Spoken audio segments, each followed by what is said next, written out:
Good evening, everyone, and welcome to the October 21st meeting of the Select Board. If you would, please join me for the Pledge of Allegiance. I pledge allegiance to the flag of the United States of America and to the republic for which it stands, one nation, under God, indivisible, with liberty and justice for all.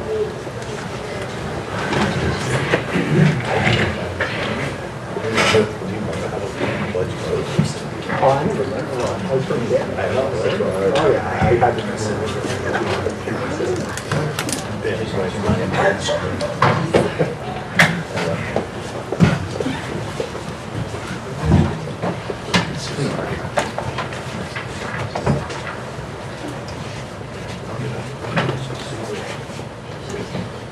If everyone would, please make sure cell phones are silenced for the meeting. We have no public hearings this evening, so appointments, the swearing in of our new officer, Sam Sarwowski. Yes. Welcome. And Sam comes fully supported tonight. I see that. So we're happy to have all of Sam's family. Come on up, Sam. So thank you guys for joining us. This is very important. I've been known to be long-winded, so I've actually scripted it out so I can stay on target and keep it short. I do know the Patriots are playing, so we all want to go, right? So thank you, honestly, for coming. A good, supportive family is always a mark of a good, positive career, Sam. So you're well supported tonight, and that's very important in this profession. So thank you to the Board of Selectmen for letting us use this venue, select people, for letting us use this venue to introduce our new officer, Sam Sarwowski. Sam lives in Barrington with his wife, Leah. Congratulations to the both of you. They were just married 2 weeks ago. Sam's a member of the New Hampshire Army National Guard. He's currently achieved the rank of E4 and has served since 2015. Sam, thank you for your service. Thank you. During our pre-employment background investigation into Sam, all people we interviewed said things like very professional, hardworking, honest, trustworthy, squared away, and great kid. Those are all indicators, Sam, that you'll make a great police officer. Sam will attend the New Hampshire Police Academy in January for 16 weeks. Leah, thank you for being supportive of Sam. We know it will be very difficult while Sam's away, so please know the Barrington community is very supportive of the police department, and we support you. So we'll go ahead and swear Sam in as he takes his oath of office in front of the community as a statement of the public's trust. So Leah, would you like to join us, please? You stand right next to him. Sam, go ahead and raise your right hand. Repeat after me. I, state your name. I, Samuel Sarwowski, Do solemnly and sincerely do solemnly and sincerely swear and affirm swear and affirm that I will faithfully and impartially that I will faithfully and impartially discharge and perform discharge and perform all duties incumbent upon me all duties incumbent upon me as a police officer for the town of Barrington, New Hampshire, as a police officer for the town of Barrington, New Hampshire, according to the best of my abilities, according to the best of my abilities, agreeable to the rules and regulations agreeable to the rules and regulations of the Constitution and the laws of the state of New Hampshire. of the Constitution and the laws of the state of New Hampshire. So help me God. So help me God. Leah, go ahead and pin the badge on your husband.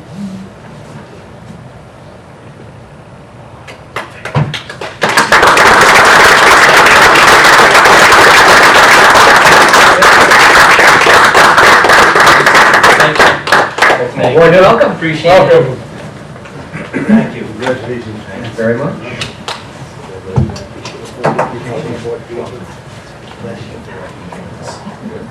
Oh, no, half the town is leaving. Now it's gonna get me out, I guess. And Chief,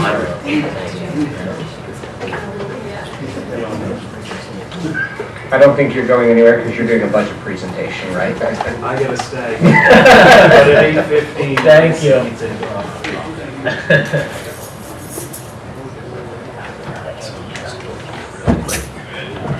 We haven't forgotten about you.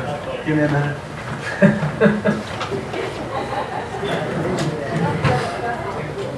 You saw a ring full of things you didn't bring it up. One of the reasons of donuts. Oh, good Lord.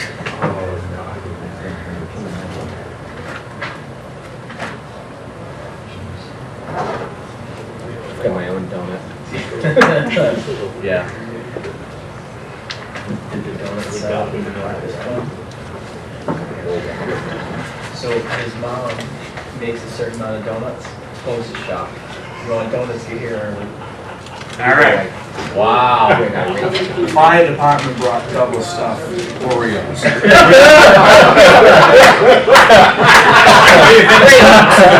Chief, can I get a picture of you with that? Cancel wearing this tie. I thought you It were gets better, doesn't it? perfection. Thank you. Wow.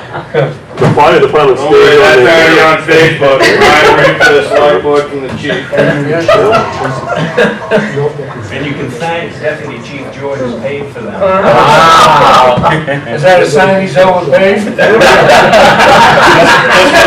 didn't hear any of that. The fire department stands on the merits of their work, not what they bring in the food. Yeah, now. It's just gonna be different around here tonight. Yeah.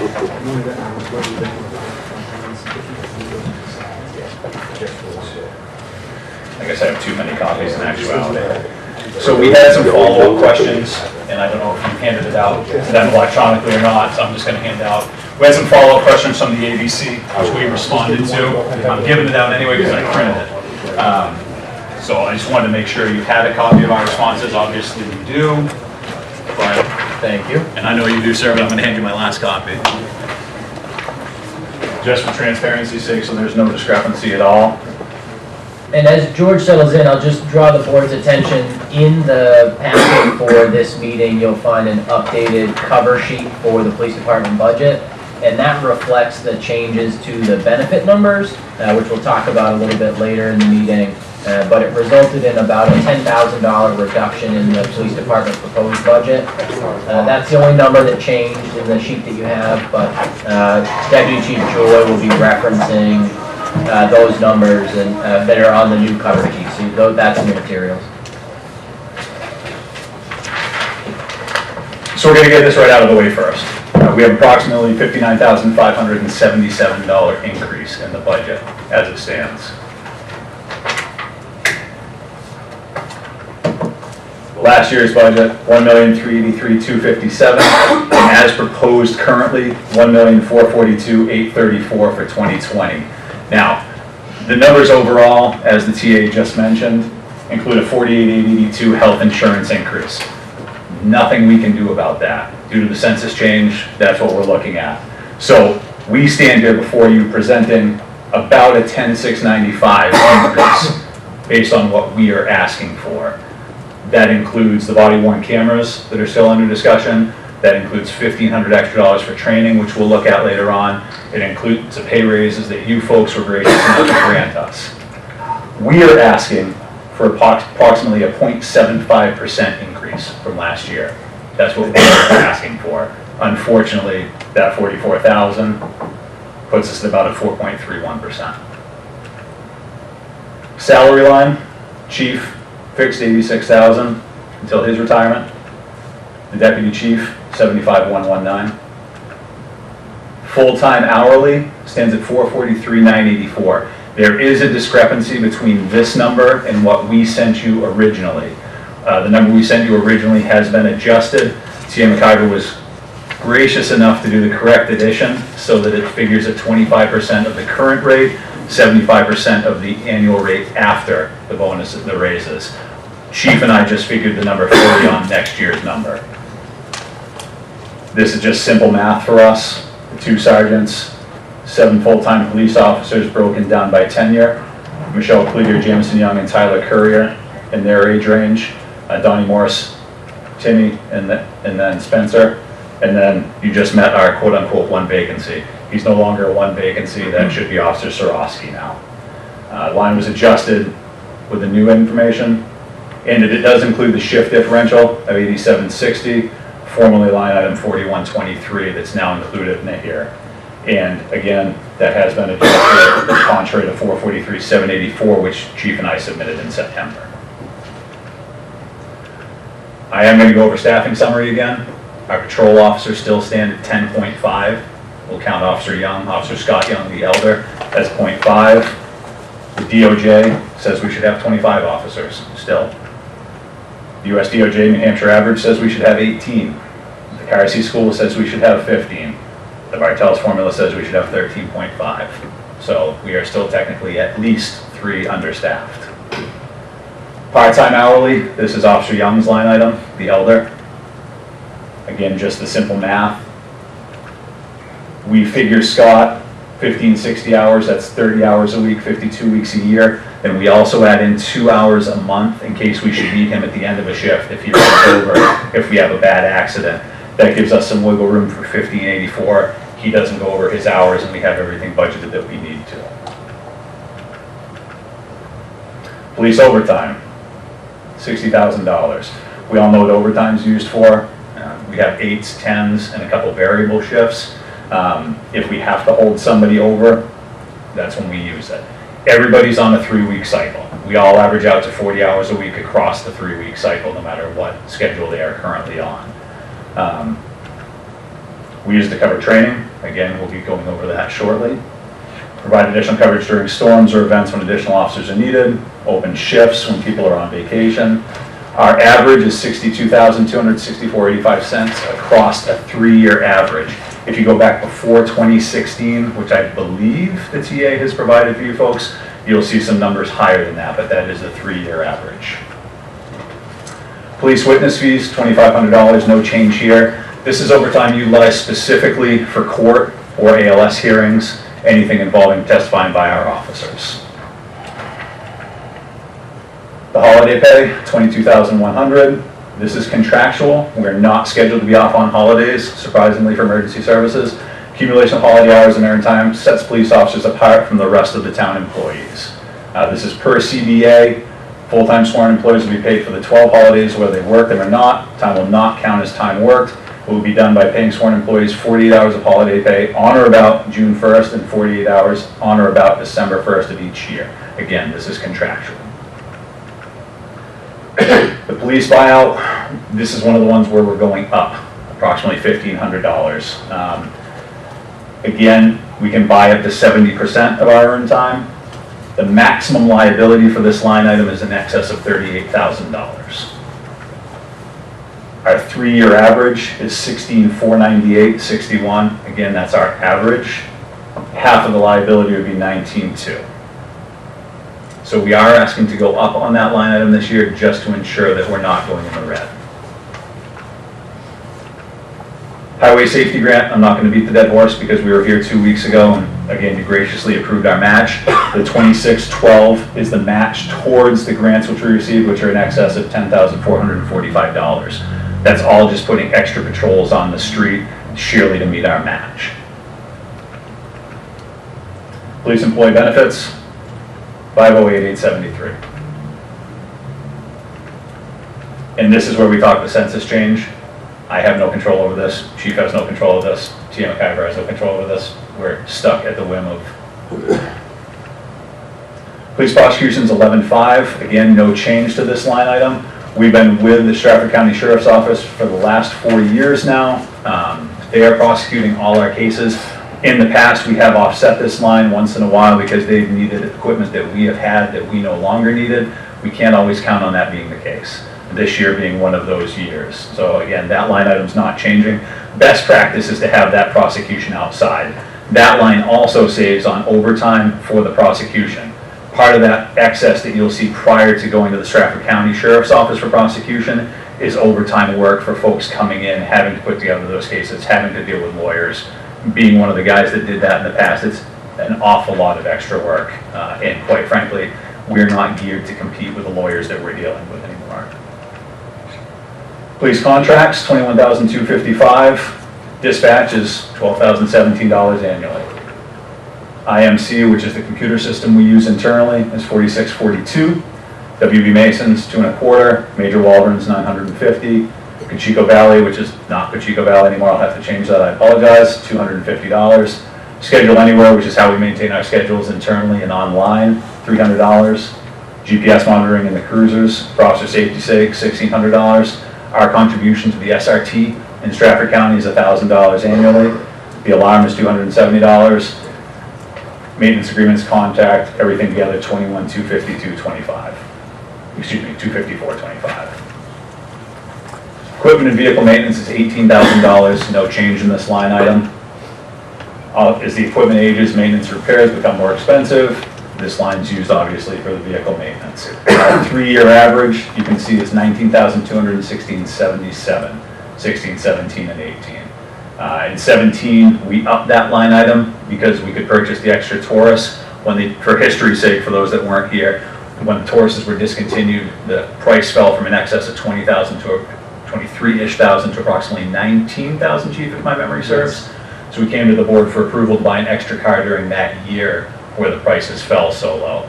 It was a good thing we did, because as we know now, we cannot get the Tauruses anymore. That average is not included, but it was there for transparency. Office equipment and maintenance, it's a $1 hold line, formerly used for Seacoast computers.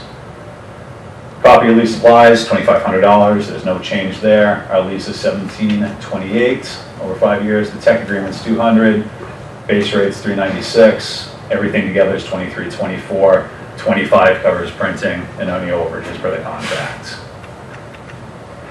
Communications, $10,500. Our 5 MDTs, again, which we thankfully have in the cars to help out, is $27.70.50 yearly. The 2 cell phones through Verizon, $567.96. AT&T long distance, $311.88. Consolidated, which was Fairpoint, $768. First Light, which was Bay Ring, $59.40.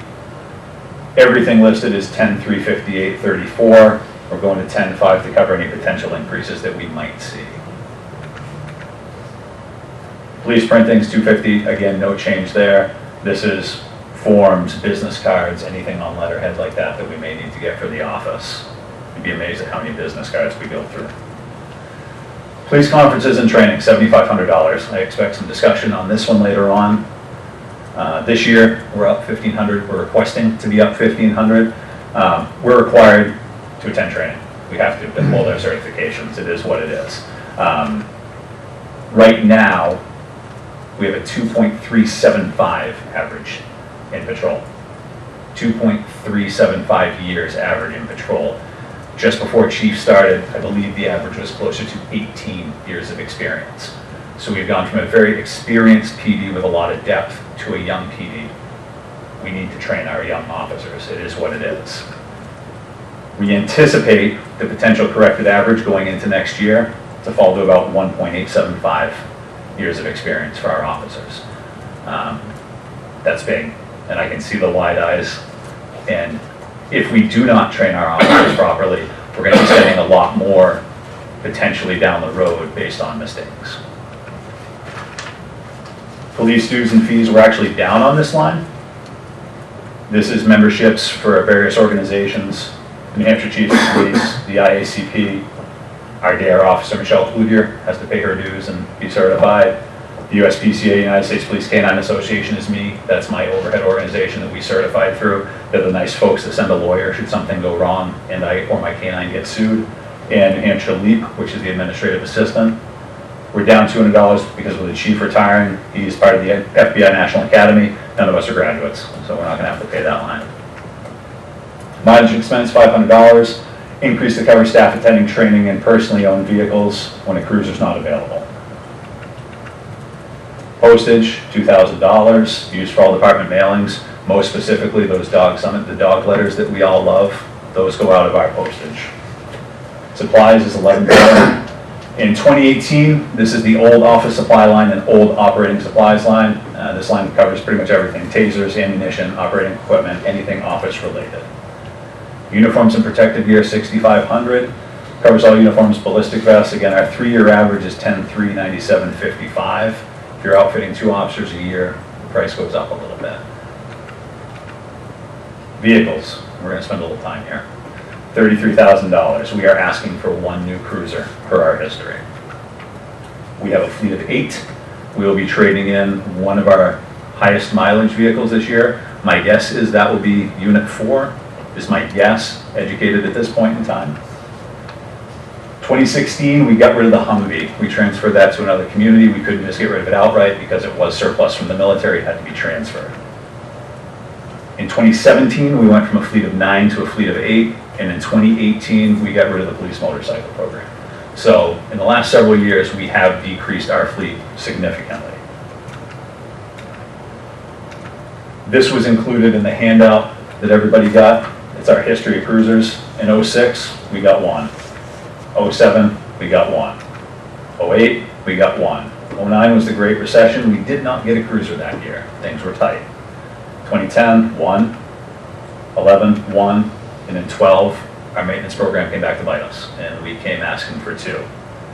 13 was the same. 14, 1. 15, 1. 16, 1. 17 was 2, because that's when the Tauruses became available for a relatively inexpensive price. The town was gracious enough to go down that road with us. Last year, we did not get a cruiser because we got the 2 in 17. This year, again, we're looking for 1 to try to carry on. And again, you can note in the packet that was provided, the mileages on some of those vehicles are getting high. Our equipment line is 13.5. This is used to replace all the digital equipment, computers, printers, software. Also included in this is the $5,500 that we discussed for body-worn cameras with you folks in the tech committee. Once that one-time expenditure is out, we'll drop that back down to $8,000 next year. So we are asking for that bump this one time for the body-worn cameras. The contingency, that's a $1 hold line. Police clerical, 44,267, that is for Administrative Assistant Perry. She's at the top of her scale at this point as well. And the police K-9 budget's $2,500, we're not asking for any change there. And that's a younger gypsy and a younger deputy chief. So unlike my counterpart from the fire department, I actually did get through mine in a concise time matter. More than happy to answer any questions, address any concerns. Yes. Does the ABC have any questions? Yes, I wanted to follow up a little bit on the cruisers. Absolutely. In your explanation, you talk about primary patrol vehicles. So can you elaborate on what a primary patrol vehicle is and what cruisers are assigned to individuals versus rotational? So right now, Unit 4, and I'm going to start with Unit 4. Unit 4 is not what I would consider a primary patrol vehicle. It's been relegated to a detail vehicle. And certainly we can clarify that later if we need to. Units 1, which is my unit, is specifically for the K-9. I'm the only one that drives that. It's assigned to me. Nobody else wants to drive that, even if the dog's not in there. And Yeah, hold on. Excuse me. Can you wait a second and let him finish answering the question he's addressing right now, and then I'll call on you to answer a question? Well, I was just looking for the numbers of cars, that's okay. I understand I have making the same note. We'll come back to it. Allow him to respond to his question, and we'll come back. Thank you. the chief primarily drives what we refer to as the ghost on that paper. It's not assigned a unit number. It's low profile for a reason. That's what he normally drives. That leaves us with the remaining cars. Any given time, 2 of those are primarily used for patrol. Now that could be any of the remaining sedans or the Dodge, because that's separate, or the SUVs. The low profile car, which is fully marked but not marked with a bubble light on top, is primarily driven by Sergeant Barber at this point in time. So outside of the K-9, Unit 4, and the Ghost, the rest are what I would consider quote-unquote primary patrol vehicles.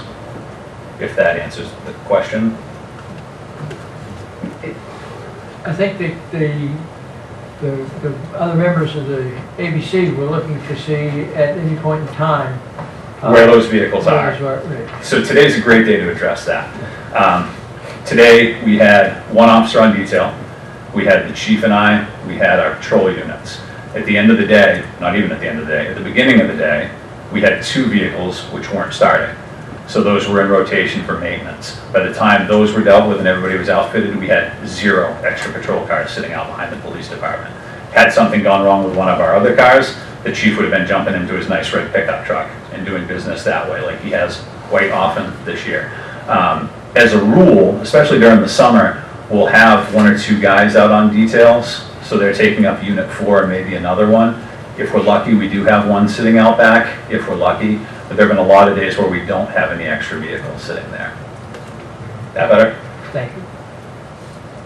George, then Tracy, Mike, and then Dan. The My only que- thing, go ahead, George. Thank you. My question to you is that you talked about unit such and such. I appreciate it. Next time we have these vehicles, we don't just have the year and the information you provide us with a unit. Did I not put unit next to that? I apologize. That's the reason for my question. Okay. Apologize. Would you be able to Asking just for- run through the list and tell us which vehicle is which unit number? I can give it a run. He's got it.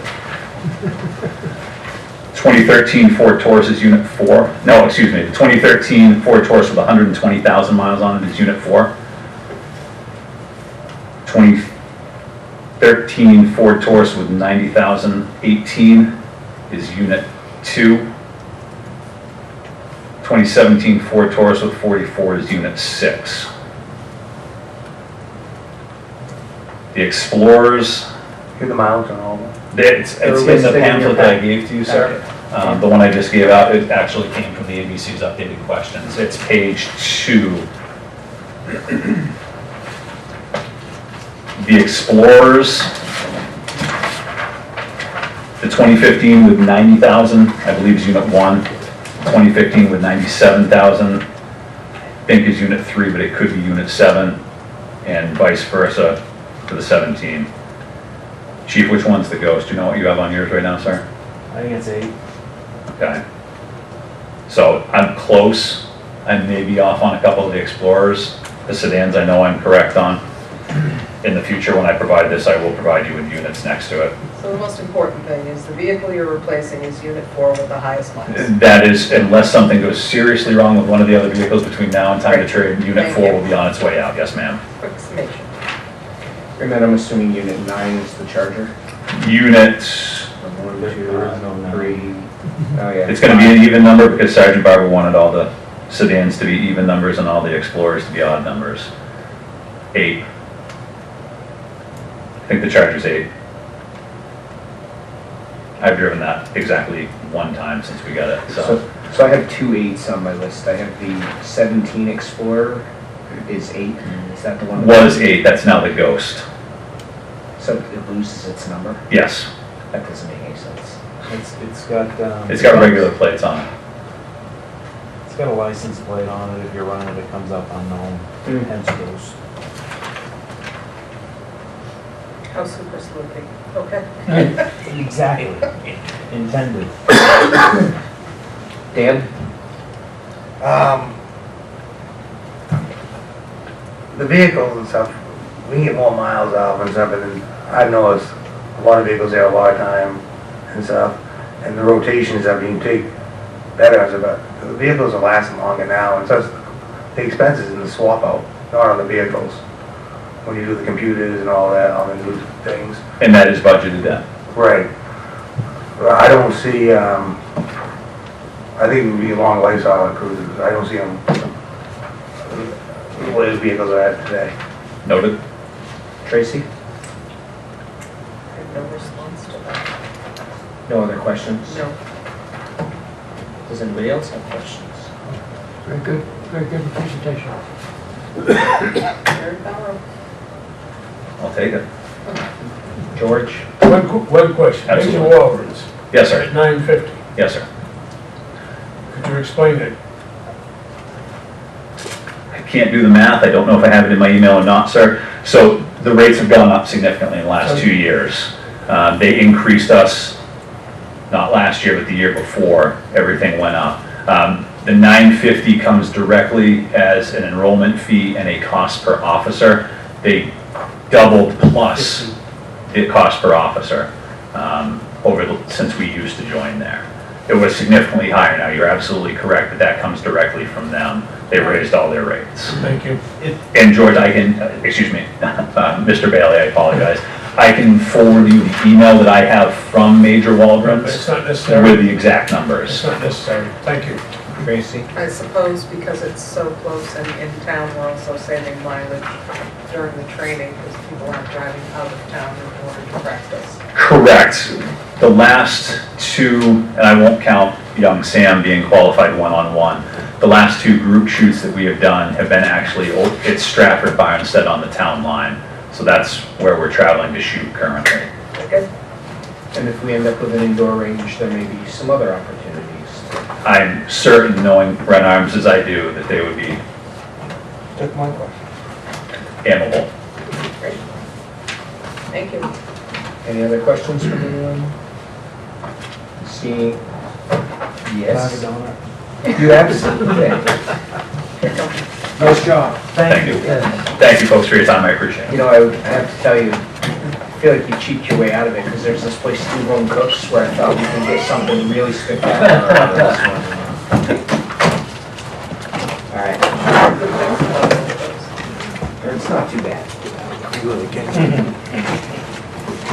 In fact, I can tell you I've been in there. So. All right.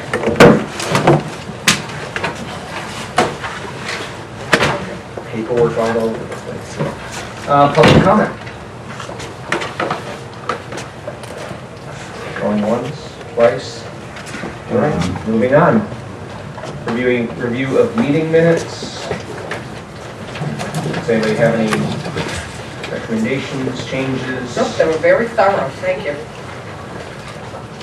Motion to approve the minutes as drafted. I make that motion. I'll second the motion. Roll call vote. Air aye. Abstain. Hardikoff, aye. Snap aye. Old staff reports. Administrator McIver. Thank you. 2 items real quick. Everything else is an agenda item throughout the meeting. First item, I mentioned health insurance rates earlier. So every year, Health Trust will give us the guaranteed maximum rates in October and then set the rates in March. We were pleased to see that the guaranteed maximum rate increase is 1%. So budgets have been updated accordingly. And I included in the packet a note from a resident on Old Settlers Road commending the highway department for a job well done on that turnaround. I wanted to make sure the board was aware. This is a turnaround that, at the direction of Mark Morrow, the highway department turned around in short order and did a very professional job. So I thought that was kind of the gentleman to make the town aware. I wanted to pass that on to the board. Appreciated that. It was nice to see it. Thank you. Tiffany? Sure. For your review and signature, I have an AP summary check register 201984 for period ending 10/16/19. Payroll manifest 201983.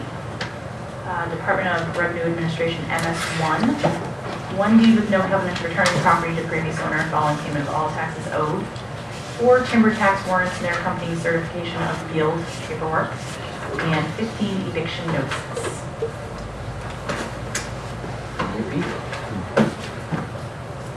All right.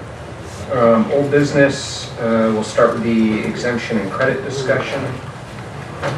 Connor, do you want to kick off that discussion? Yeah, so this is a conversation the board had last meeting, looking at our exemptions and credits and what changes the board might propose on the warrant this year. There was one area that the board tabled, waiting for Select Person Bailey to join the board tonight for reconsideration.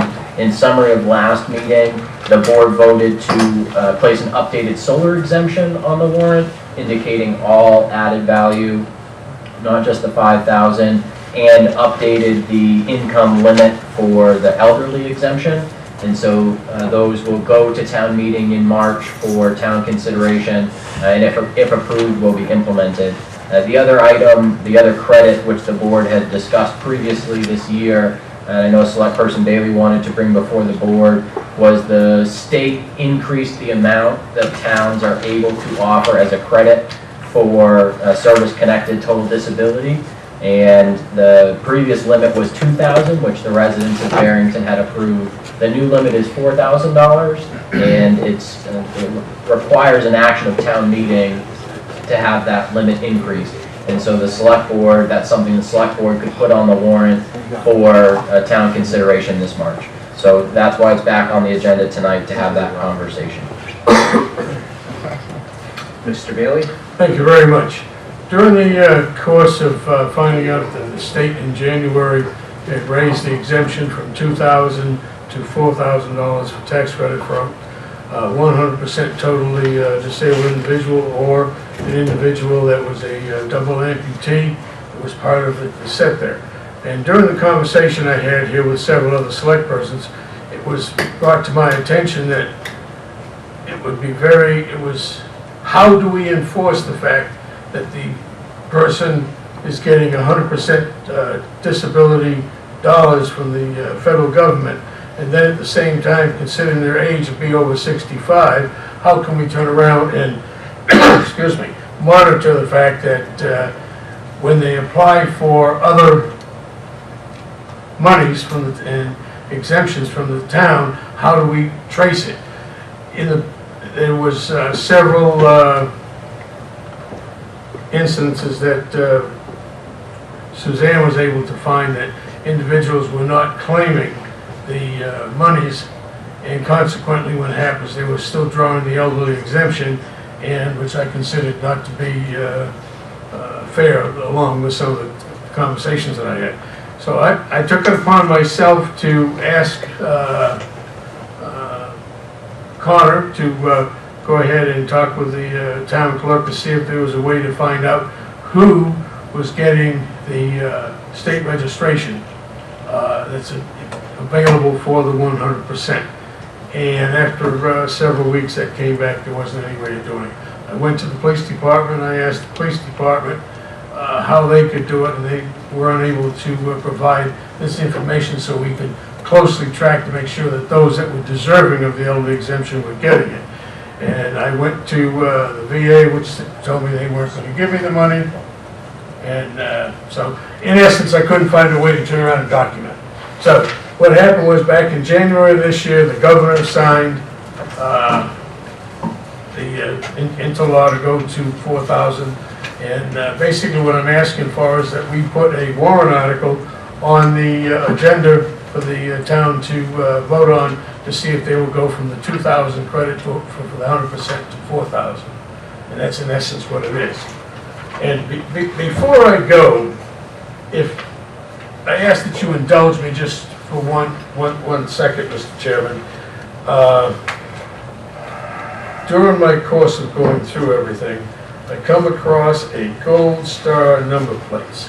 This gold star number plates is set up by the state to go to mothers and stepmothers and a list of other people who can now turn around and apply and get this state plate. The plate is free for them also to have. And I just bring it forward so as a way of, they know it's there. And a lot of people are not aware of what the state really does for that. And I do have some information with the chair's permission after the meeting. I'd like to share it with Connor and have it sent out to everybody. But to go back to everything we had here, I agree with the comments that were made here that it's very, very hard for us to monitor when it comes to the elderly exemption and somebody else is drawing the VA. But what I'm asking for is that we put this on the warrant and allow the town to decide whether or not that's something they want to go from 2,000 to 4,000. And I'm open for any questions, Mr. Chairman. Discussion, Tracy? So after reviewing a large amount of data that included both the payments from the VA for fully disabled veterans, it appears that the annual amount provided by the Veterans Administration for a completely disabled veteran equates to $38,400 in non-taxable income. Provided they have they're married, that's correct. And just below that, it would be about $36,000 for a non-married, fully disabled during service veteran. Coupled with Social Security of approximately $24,000, of which they would receive a federal tax exemption on the $24,000 based on the current tax law. That would be an income of $62,400 with absolutely no federal tax implication. Based on that figure, and in order to honor the service of a fully disabled veteran, I would propose that we put in front of our voters an increase to $2,550 for a fully disabled veteran in conjunction with the $450 that the town allows for all veterans, allowing for a $3,000 tax exemption. And that in a year or two, we readdress this should we want to consider increasing in a responsible, segmented manner this exemption. Well, I think it's a cruel way to do things, because you have the individual that receives the money, and they have items they have to do in their home. It's not all supported by the VA to turn around for their ramp systems or special lighting systems, or for the hearing impaired and what have you. I think that's being a drastic measure. All I'm asking for here is that we let the town folk be the one to decide whether it's going to be $2,000 or it's going to be $4,000. I think that's something. I don't think it's up to us to turn around and go down the line. Now, I think we have 38 individuals in town that are drawing that for 100%. And if you look at everything else that's being considered here, the amount of dollars and everything else, I'm going to tell you, I feel that it's a drop in the bucket for what we're going to do for the veterans that's there. You're not only talking about that, you're talking about the suffering they have to go through. An individual that has it, if they get a blister or something like that for the W amputees, they can't use their device. You just, Tracy, I agree with a lot of things you do, but this is one that I really can't go along with. It's just, as far as I'm going to go, I'm just saying that I just don't agree with you. I think we should turn around and put a warrant article on it for $4,000 and let the town be the one that decides it. The total cost to us is going to be what, another $68,000? I think was the figure that came in on there. Am I correct on that? So there's currently 35 residents that utilize this credit, and so an adjustment of the credit at tax rate setting would simply push whatever burden is credited value to be raised by all taxpayers in town. So on the warrant article, it would indicate at this time the best estimate is a $70,000 difference, increasing from $2,000 to $4,000 based on the 35 residents that are eligible and receive this credit. So it would go from approximately $70,000 to $140,000 in total write-off value. So in credited value, so if I may, the summary of all exemptions and credits utilized in the town of Barrington, so there's 688 properties that utilize an exemption or credit, and the total value of that property, whether it's an exemption from assessed value or a credit directly for property taxes, is $577,000. So that's with the total service-connected total disability at 35 residents with $70,000. So the impact to that, if nothing else changed, if we lived in a vacuum, would be an additional $70,000, which would bring it to about $650,000. Tracy? I think we need to recognize that we're also allowing veterans that are experiencing full disability during service to also collect the all veterans tax reduction of $450.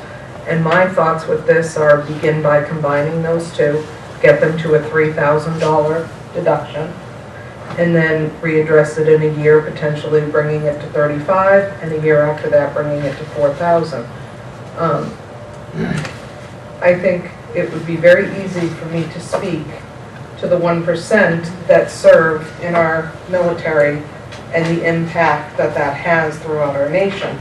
I am not in any way discounting this service, nor am I discounting the experience of a veteran that experiences full disability. I'm simply suggesting we segment the increase. What I'm saying about putting those two together, first of all, you have the RSA. The RSA does not allow you to put those two together as two separate items. I have the paperwork here to go with it.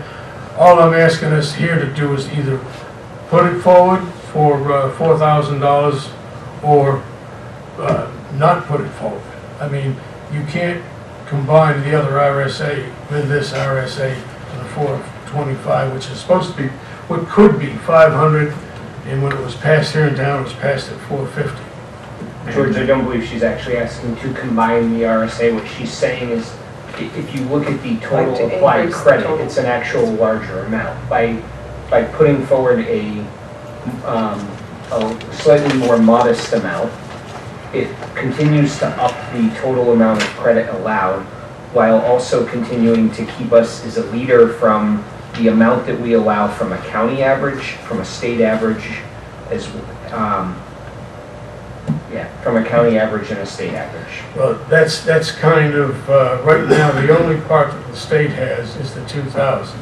Because this was passed in January, there has not been anybody else that's put forward this before the public to vote for it. So consequently, as far as I know, we're one of the few that have been requested to consider this to go to $4,000. What I'm saying is, if you look at the current service-connected total disability credit, we allow more than the county average, and we allow more than the state average under the current law. Yes, but we also, if you look at everything we have here, all of our rates that we have for the elderly are higher than the rest of the state average. You have, I thought it was 38, I was told tonight it was 35, so we have 35 individuals that we're going to turn around and say to them, well, you don't count, this is all we want to give you, and that's it. We don't want to put it forward for the people of Barrington to turn around and vote to go with it. I don't think anybody's saying that they don't count or that we don't count. I understand that, that's my words. How do we step it and tier it in a way that it doesn't create as large of an impact to our tax base, and still shows that we actually care enough to make sure we're progressively moving this forward to hit the target, while also keeping us above the mean from the state and the county. Tracy? So my proposal to bring the increase from 2,000 to 2,550, in my mind, brought us to a combination of a tax exemption for totally disabled veterans of $3,000. And then keeping in mind, if we can, when we look at any policy that we're setting, even at a town level, we should be taking into account the broader policy that impacts the people that we're considering. And the broader policy in my mind is that in general, for a married disabled veteran, there is a full federal tax exemption of $62,400 worth of income on average.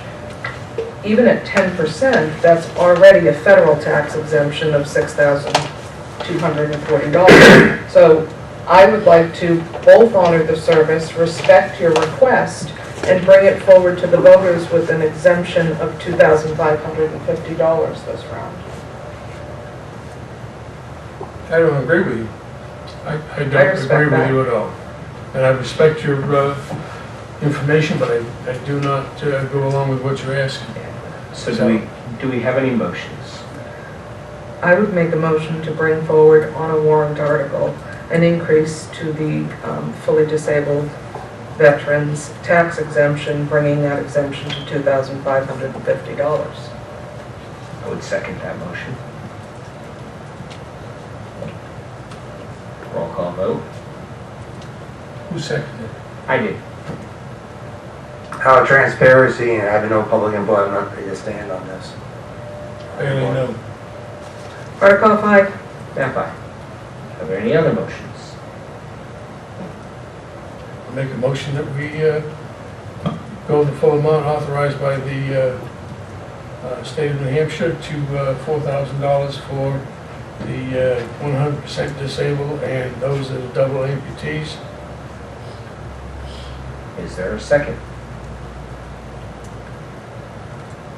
Hearing no second, the current motion is up there. You always have the opportunity to bring it as a warrant. As a petition warrant. As a petition warrant article.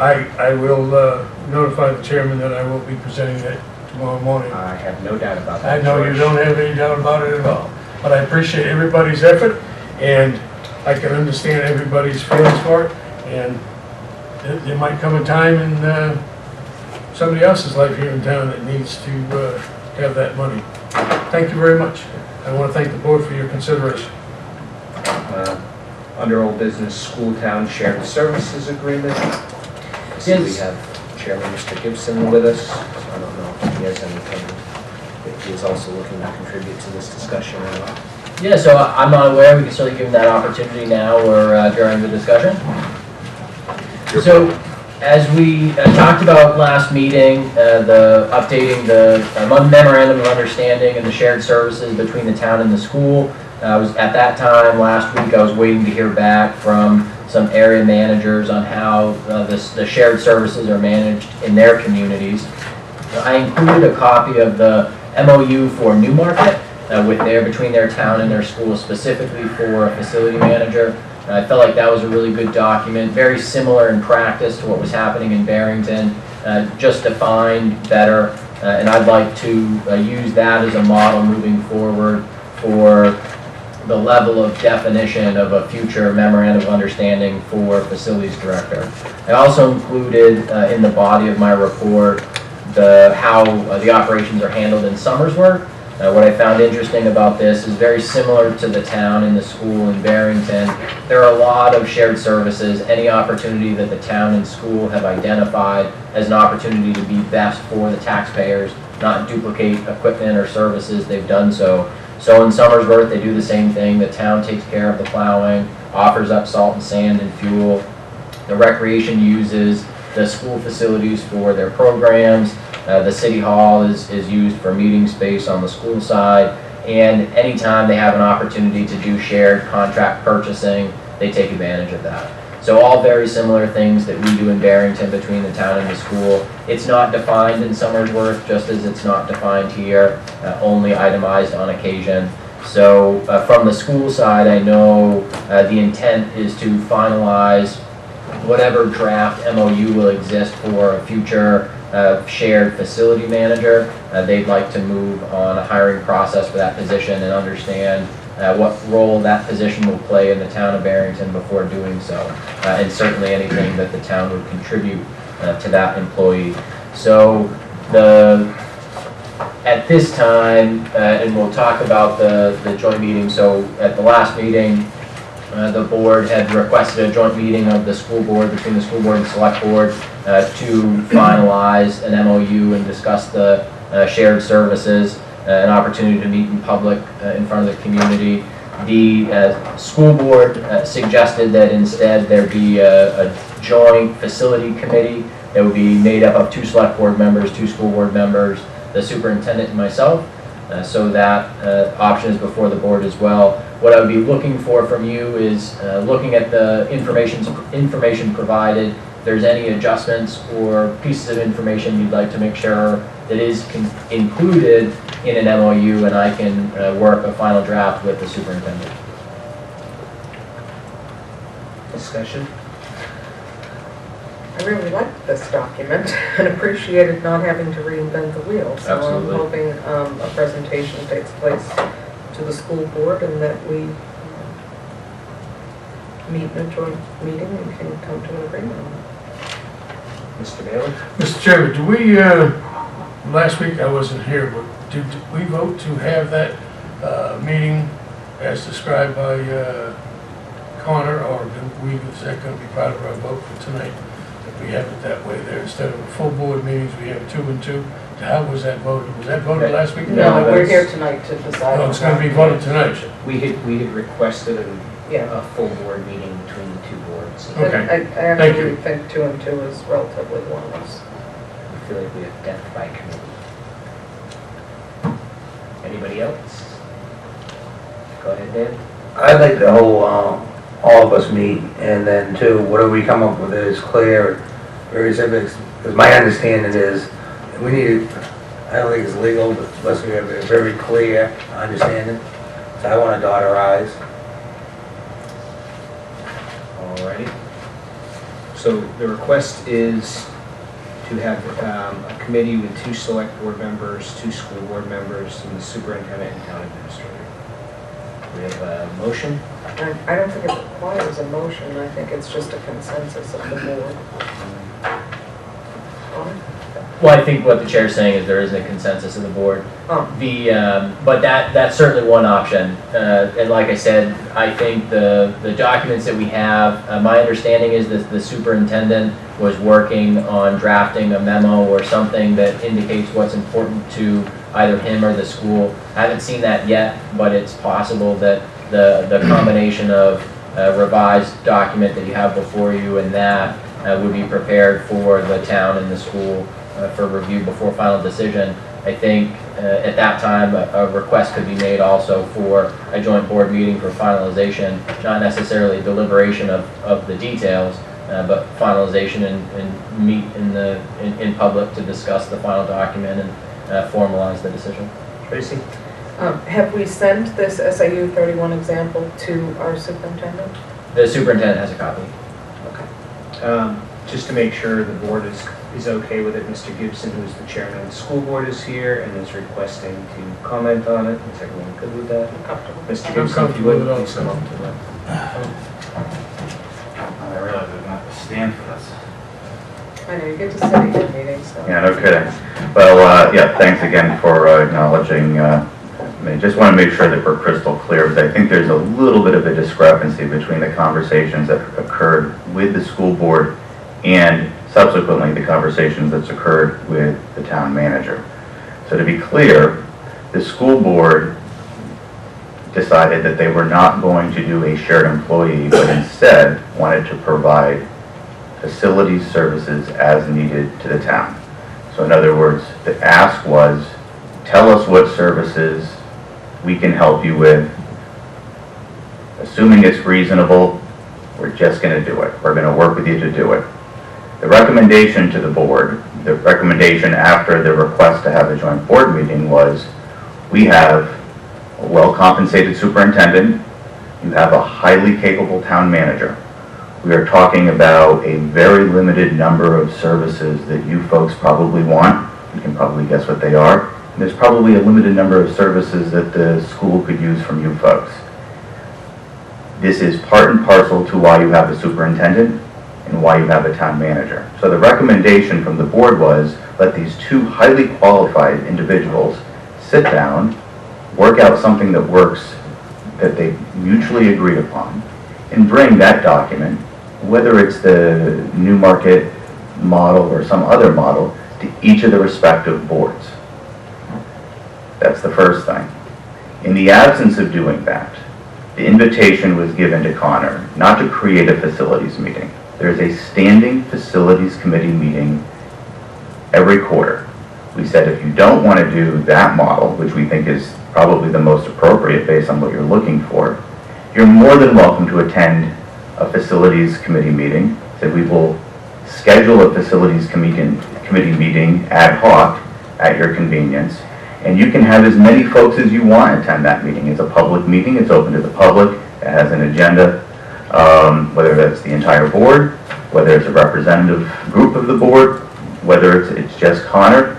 That's another vehicle in which we can work through this. But really, at the end of the day, I mean, you have a great budget presentation. We're about to embark in a budget, a series of budget presentations. 10 people sitting in a room figuring out who's going to plow what. That's not really a good use of any of our time. When frankly, Connor, Dan, they have all of the knowledge at their disposal to be able to put together a document. Tracy? So the information that I had been provided was that we were requesting 2 and 2 for a small subcommittee. Now that you have brought forward the fact that it would be our town administrator and the superintendent ironing this out. I'm very comfortable with that.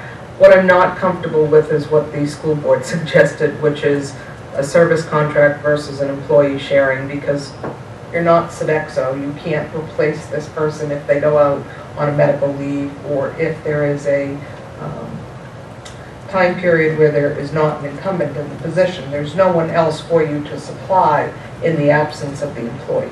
So I'm very comfortable having the superintendent meet with the town administrator and come up with what works for sharing the employee and the services that would need to be listed, as well as essential position functions. Is the rest of the board comfortable with that? I'm also comfortable with that. I just want a clear understanding because my daughter eyes. I think this is a good approach. So I'll make a motion to have the school superintendent and town administrator work out the details and provide it to both boards, and hopefully everybody's happy with the outcome. Second. Thank you for sharing that information. Is that a motion on your part? A motion, yeah. Yeah, I seconded, okay. Here I. Anyway, Article 5. Yeah, bye. Just looking for a hatch and there's no dawn here tonight. Caring for her puppies. Yeah, I had my head down and wasn't. All right. Moving on from that, we might as well keep the pain train going and discuss the availability of the ECLC for a future select board meeting.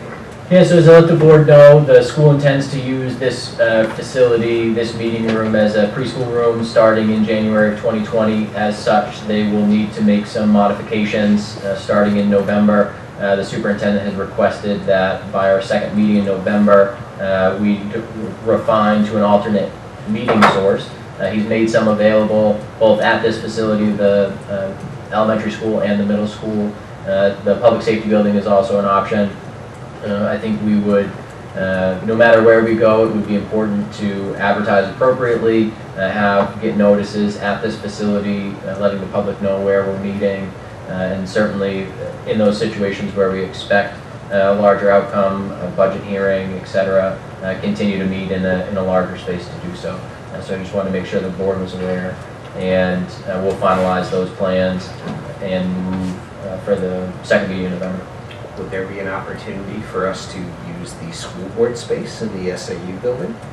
That wasn't one of the spaces that was offered. Any other questions from the board? well, I was taken back when this happened, and I really think it's a little, there's a slight odor to it, and that's all I'm going to say is that I think that in the past, when something like that arose years ago, we used the public safety building as an option. So, but I think using their room would be an excellent idea if that was something that the school board would consider. I mean, I do appreciate the alternate options. I was just curious if that was also an option. Dan? Well, I don't, and like Karen, what I heard and stuff, is not right and stuff, and when the Sharon's over, we work out the MOU and stuff. And if we come homeless, I will clean my bay out. I have a handicap bathroom, and people will come to my property. I have adequate parking, whatever. Tracy? I really have no vested interest in where we meet somehow. I think we'll be able to conduct town business wherever we land. I agree with you. Kind of cold in the tent. That includes planning board, zoning board, and everything else, right? Yep. I know. You're welcome. So, and it's possible that there might be multiple meeting rooms. If the select board ends up meeting at the public safety building, that facility isn't available on Tuesday nights. So it's possible that the planning board would have to utilize one of the alternate meeting spaces as well. But we'll iron those out. We just heard this week, and to your point, Select Person Bailey, the details of needing the space are based on enrollment. So the enrollment is on a rolling basis based on when students come of age, and it's not necessarily the easiest thing to anticipate. In some of the classrooms, those pupils have to be offset by tuition pupils to have the statistics that they need in the classrooms. So they anticipate as many as 12 additional students from the enrollment in August or September to January, and that's what's facilitated the need for the new space. I understand that it's not finalized, that they still need to hire a professional to teach that class, but seeing that they need to do work to this room, they will start doing that work in November, even if the decision, or if the employee hasn't been finalized to take over that position. I appreciate you tempering my statement. Thank you. You're welcome. Mr. Gibson, did you have something you wanted to add with that? Well, I can clarify it just to make sure. Hi. That's what you get paid for. I know, no kidding. Take that. Wish I drew a check ever. Just to be clear, that Connor's actually, he's accurate.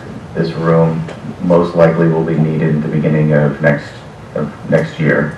The reason it's this room is because the state has very specific guidelines for kindergarten and preschool classrooms, one of which is to have a particular size and outfitted bathroom. This room, when this building was renovated, has such a bathroom behind that door. So that's the logic behind the selection of this room. With regards to alternate meeting space, we offered up a multi-purpose room here. We offered up another room in this building. We gave those as primaries only because you folks have historically had an affinity for meeting in this building, and that you have the building really at your disposal. We don't have a lot of functions here. If it became necessary or it was preferred to use the SAU building, or conversely the elementary school library, which is a place where historically the town and the school boards have met, we can certainly accommodate that. The challenge is a little bit trickier because those buildings aren't cordoned off in the same manner that this building is. But at the end of the day, there's no objection to you using any space that's available on a regular basis. But we just assumed, since this building has been your preference now for 4 or 5 years, that your alternate space would most likely be in this building. I would assume that we would just defer to Connor to work that out with the school superintendent and figure out what is the most appropriate space for us to meet in. Very well said. Yep, just provided for information. All right, very good. Fire tanker replacement.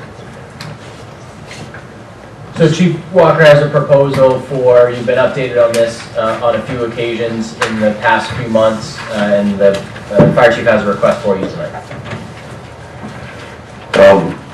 My first request is that we're looking to put a cab and a half chassis underneath that tanker body, thereby allowing us more inside space than the current vehicle has. There are currently 2 manufacturers that provide a cab and a half chassis, Freightliner and International. Our research has indicated that it would be our preference to ask the board to waive the bidding requirements to use to go out to bid, and we'd ask that you would allow us to head down the path of using the Freightliner chassis. Certainly putting a bid spec together that would lean in the direction of the Freightliner, and then we would send a bid request out appropriately to a number of Freightliner dealers to get the bids that way. One of the other things we're looking at with the Freightliner is the fact that Highway just acquired a Freightliner.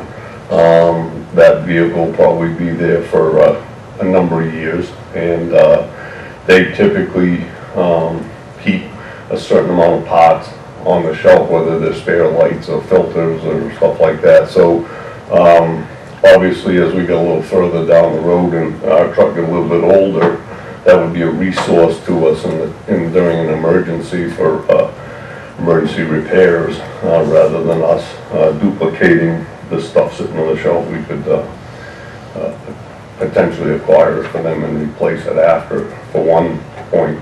The other one is we feel that the Freightliner will be a better vehicle for the town in the long run. That's our first request, is for you folks to consider waiving the bid requirement to go out to bid where the cabin you will only get a bid from Freightliner or International. Dan? I don't have a problem with it, but I want the bid to be clear and what we want and stuff, and how much it's available and stuff, spec it out heavy and stuff, we'll get longer life out of it. And then, so we don't get a bait and switch. Yeah, no, we have to bid the truck heavy just because of the amount of weight of the water and the size of the pump. That's gonna be about, it'll, just like the current vehicle, it's gonna be as big a single axle chassis as they manufacture, because we're gonna have to be within the weight restrictions of. Oh, and the options and stuff, what you need for features on it, make sure you get what you need. Yeah, that part we would make sure that was there, irrespective of whether or not we,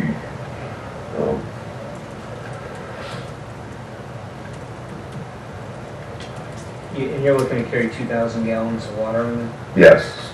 So, right there, you're carrying about 16,700 pounds just in water. Plus whatever else you put into it, because it's 8.34 pounds is the weight of a gallon of water. Times 2,000 gallons, so that puts you right about 16.7 just in water weight. George? Is there a particular reason why you don't want the international?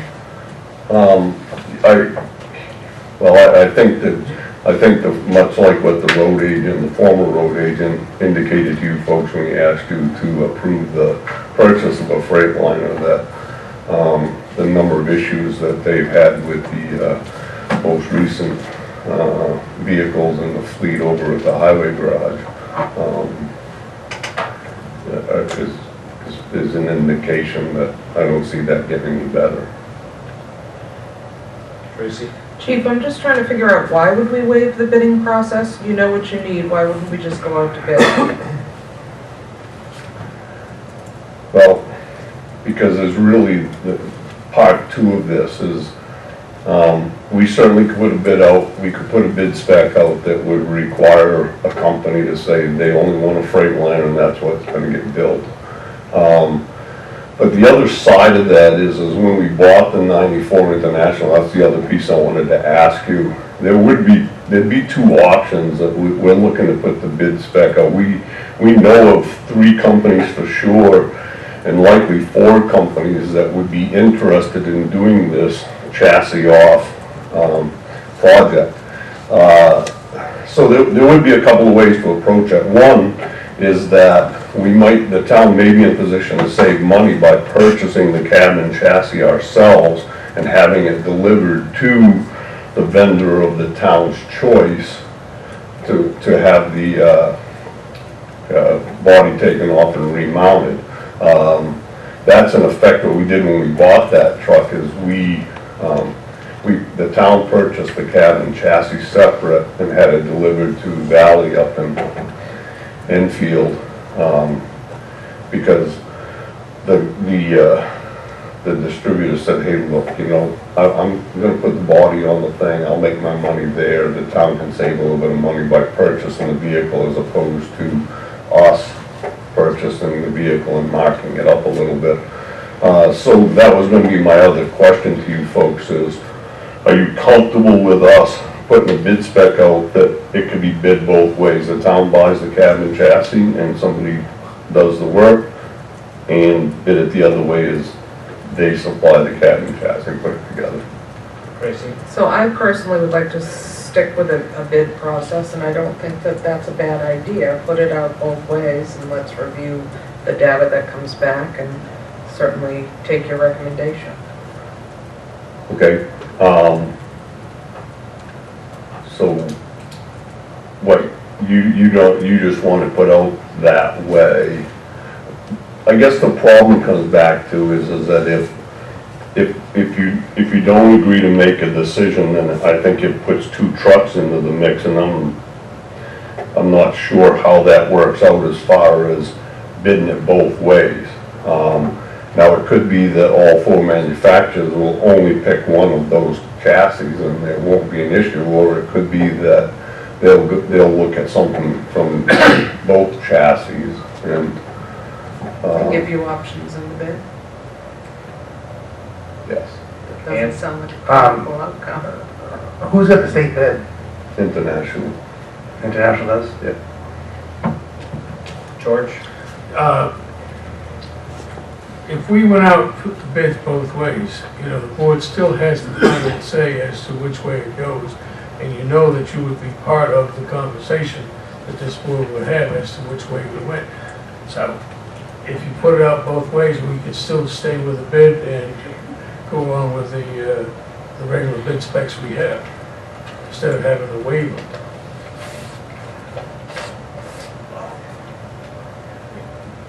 Yeah, I mean, I hear what you're saying. I I know you was do. looking, and again, you know, we could write a bid spec where there's only one cabin chassis there, and we could accomplish what we were looking to do. Okay, as long as we can do that, thank you.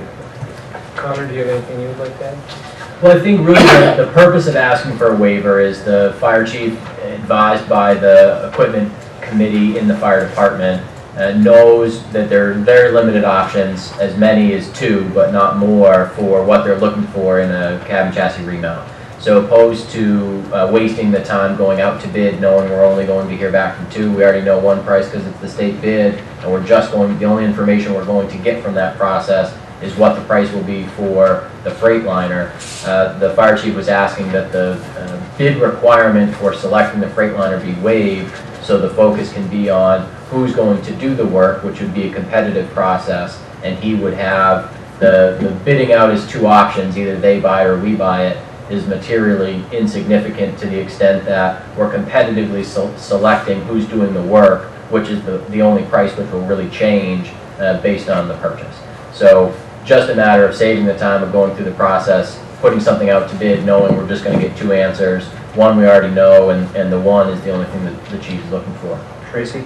So based on that very quick discussion, I would make a motion to allow us to waive this and receive the 2 bids. Quote the Freightliner purchase and bid the selection of mechanic to perform the installation. Correct. But I would anticipate right now for sure there'll be 3, that I know of, there'll be 3 different companies that will bid that job, and quite likely a 4th, maybe more than that, but I do know, and they're all, I say local, reasonably local, they're in New England, I guess is the fair way to put it, so it won't be a case of we're gonna ship a truck out to Ohio So we have a motion. I'll second the motion. Air aye. Bailey, nay. Hardikoff, aye. Nap aye. All right, we thank you. moving on. New business.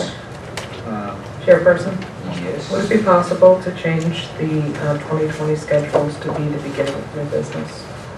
I ask this because I think it could be a very quick vote. I don't see any reason why we couldn't move it. I'm assuming there's no objectives, so No objection. 2020 calendar, Motion to accept the 2020 Select Board meeting calendar. second it. Air aye. Bailey, aye. Hardikoff, aye. Nap aye. All right, Motion to accept the 2020 Barrington holidays as listed in this document that has been so nicely typed out. I'll second the motion to accept the holidays. Air aye. Bailey, aye. Hardikoff, aye. Nap aye. 10 holidays. All right. Winter road maintenance process adjustment. Just trying to look. So I'll invite Road Agent Mark Morrow to the microphone to lead this discussion. You were provided materials for a process the road agent would like to attempt this winter. You were also provided a description of that process from the road agent. Not necessarily looking for a final decision, but looking for the board's support or any of the questions the board may have to move forward in this direction. So I'll allow the road agent to give a summary for the board and the community. And on that, I say 12 holidays. At this time, I'd like to take the opportunity to notify the two chiefs in the audience that I will be hiring a caterer for my family. And while the bar keeps getting raised, it'll leave me no choice. There's a great breakfast place over in Dover. The cook lives in town, maybe you might be right with her. Here's a mean dishwasher. The information I'm Put your handing mother out to back you, in. I apologize for not getting it to you sooner, but I only received it late this afternoon. It's from the Public Works Director for the town of Keene, who is, he's basically using the same process, the same material that I want to talk to you about. In my correspondence in the agenda earlier in the week, basically saying our current ice process is very, very archaic, inefficient, and I think it's way more expensive than it needs to be. The quick answer, the old-fashioned answer is, well, sand's cheaper than salt. At face value, yes. When you think about every spoonful of sand you put on a road out here ends up in a place that you don't want it. You're never going to be done paying for it. It's going to end up in a ditch line, a culvert, a catch basin, wetlands. You have to sweep it up in the spring. You should be sweeping it up in the spring. That costs money. You have to dig it out of the ditches, dig it out of the culverts, dig it out of the catch basins, and as a result, we end up with this pile of stuff in our yard that if it gets any higher, we're going to have to erect a beacon on it so that the airplanes don't hit it. The pile is that high. And we can't do anything with it. It's limited use soils. We can't go anywhere with it. At least at the current time. We're trying to have it tested to figure out what we can do with it, but it's slow. So, the treated salt that I have been investigating for the past couple of weeks, it works effectively to 35 below zero. Regular salt can't even come close. 18 above zero, regular salt is done. So if you end up with a storm where the temperature takes a dive, what you end up doing is you just throw huge amounts of regular rock salt at it to no avail. It's not going to do you any good, especially if it's dark and there's no traffic. It's just going to lay there. It's accomplishing nothing. You're just throwing it away.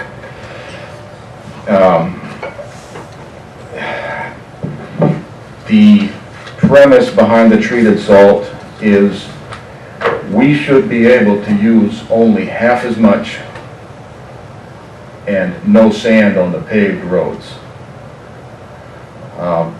That's huge. Really, really huge. The few added pluses to the treated salt is the coating is it turns the salt 90% non-corrosive. It has the corrosivity of distilled water by the time it's done being treated. So we've just spent how many million on a Malago bridge. This is going to go a long ways towards saving that investment, including saving corrosion to taxpayer vehicles, town vehicles, metal and concrete culverts, manholes, and of course the bridges like I just said. And our EPA liability for sweeping and collecting the sand kind of goes away on the paved roads because there's no sand being used. So that means our ditches will stay cleaner longer, culverts will stay cleaner longer. This whole thing requires very finicky and careful salt spurter calibration. We have no automated sanders at this point, no computerized delivery systems, but we have the means and the procedure was given to me gratefully by the state of New Hampshire to calibrate our existing standards, and we can get it pretty close. We've done it before. The state's been doing it for years, bare knuckles like that, so it's not a big deal. I will not implement this until our spreaders are 100% calibrated, because to do anything else would just be wasting money instead of saving it. So we only use half as much to begin with on the road per application. I'm told by the distributor of the product that the standard time that the initial application is good for, even withstanding a few plow trips in between, is between 10 to 12 hours. After this initial application, then you got to start thinking about doing another one. In the meantime, that brine is maintained for 10 to 12 hours. Regular salt, it's going to be history in 3 hours.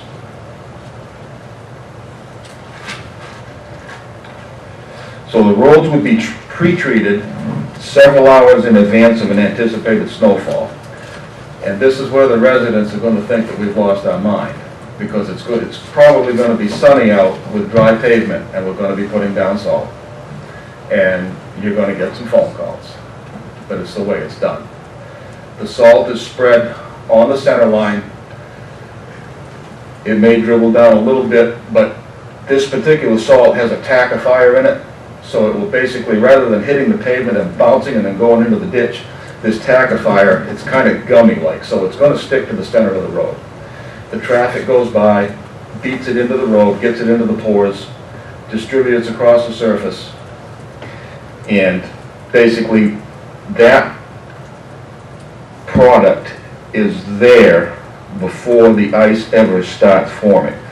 So basically, you're treating this problem from the bottom up instead of the top down. Treating it from the top down is very, very inefficient and very difficult. So the process has been turned from de-icing into anti-icing, i.e. proactive and efficient versus reactive and inefficient, which is what we're doing now. We're just completely reactive with the way we're dealing with this, and that never works. So if the storm doesn't happen, let's say the thing blows out to sea, everybody's going to be saying, well, there we go. Not necessarily. This stuff will stay in the pavement until the next snowstorm. A rainstorm's going to wash it away, okay? Snowstorm, it's going to be there ready to go again. You're going to lose very little of it. It's going to be there. So I think from a financial standpoint, this makes a lot of sense.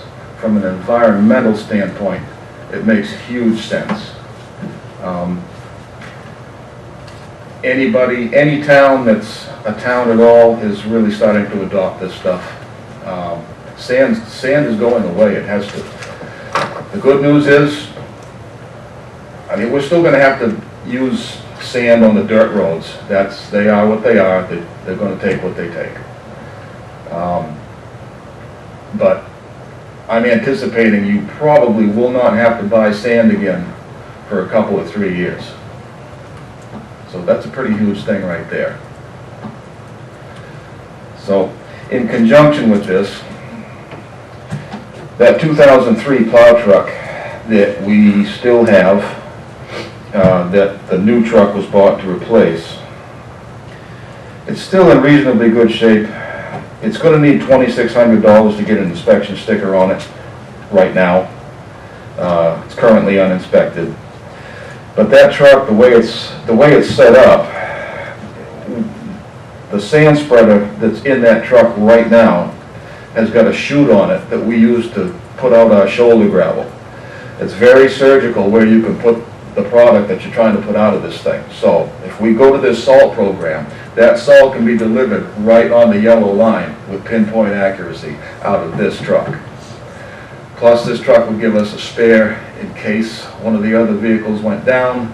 We're getting a little more road this year. Maybe, the school thing, it's just relatively cheap insurance. It's still in pretty good shape. I mean, the choice is up to you.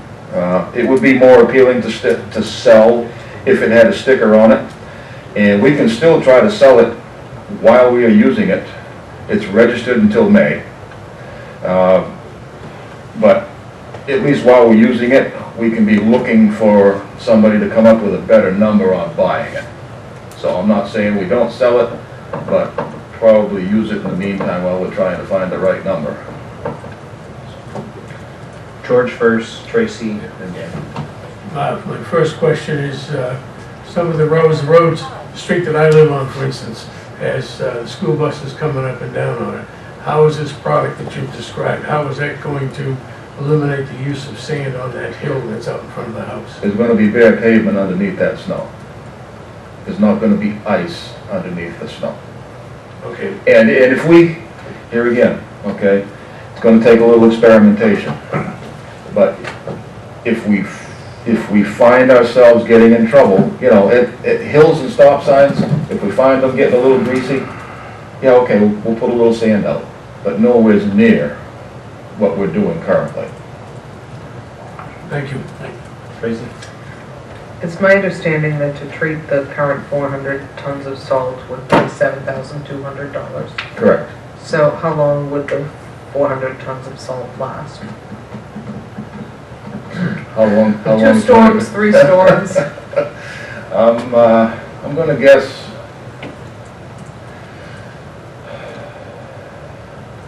you could get 4 or 5 storms out of it without even blinking. So your suggestion is that we try this process and at that point make a decision for the rest of the season? Yes. We're also moving towards we're going to start to introduce a paper trail to all of the salt and sand we use, not only for this purpose. It's going to come in handy for liability issues. If we know exactly what time a route got salted or sanded, and you know somebody tries to sue us for inadequate or negligence, whatever, we'll have the documentation right here. Okay. Also, if the storm turns into a FEMA event, Aaron will have the information right at her fingertips to go after that money. Won't have to fumble around for days trying to find it, trying to backtrack, figure out who did what. The information will be right there. And this information is going to be compiled at every storm.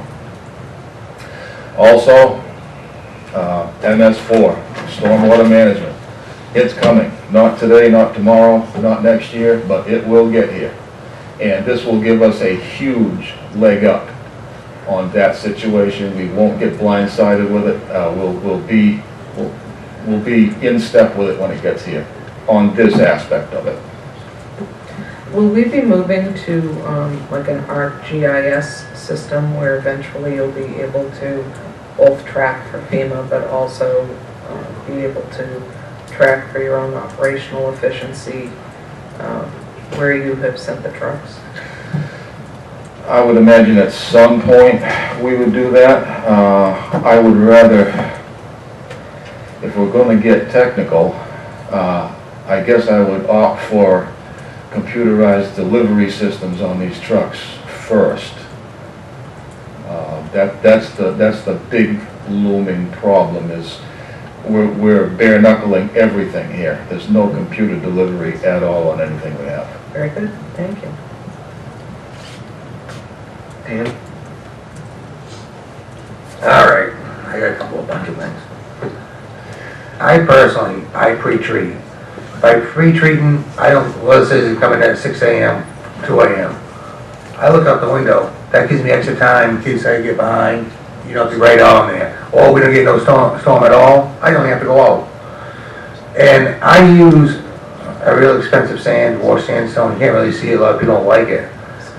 And it cost me like $55 a yard. And I figure the town spends about $25 a yard. But the town puts out twice as much as I put out. Or I use like a third. At the end of the year, the roads I've done, I've never swept in 6 years. So I'm saving on there. I spend the money up front, but it's worth it. And then since I'm a farmer and observationist, there's a lot of oak acorns on the ground, it's gonna be cold. Salt does not work. So, in the event of that, you put it on the pavement, the cars do not pack it, the plows don't pack it, so, and you keep on trickling until the storm, you're always scraping down, and then, in the storm, you got pavement. And I'll bring this back up in the spring about our roads. We gotta spend the money on the roads, build them right, and get the pitch to them, then everything will work in harmony. Right now, the ditch lines are looking great in town, but still, we have water right on the edge of the shoulder. So that will repeat and stuff because of the road. It ain't because of sand and salt, because of the road, because it ain't shedding. And then a lot of the roads, there's a lot of flat spots.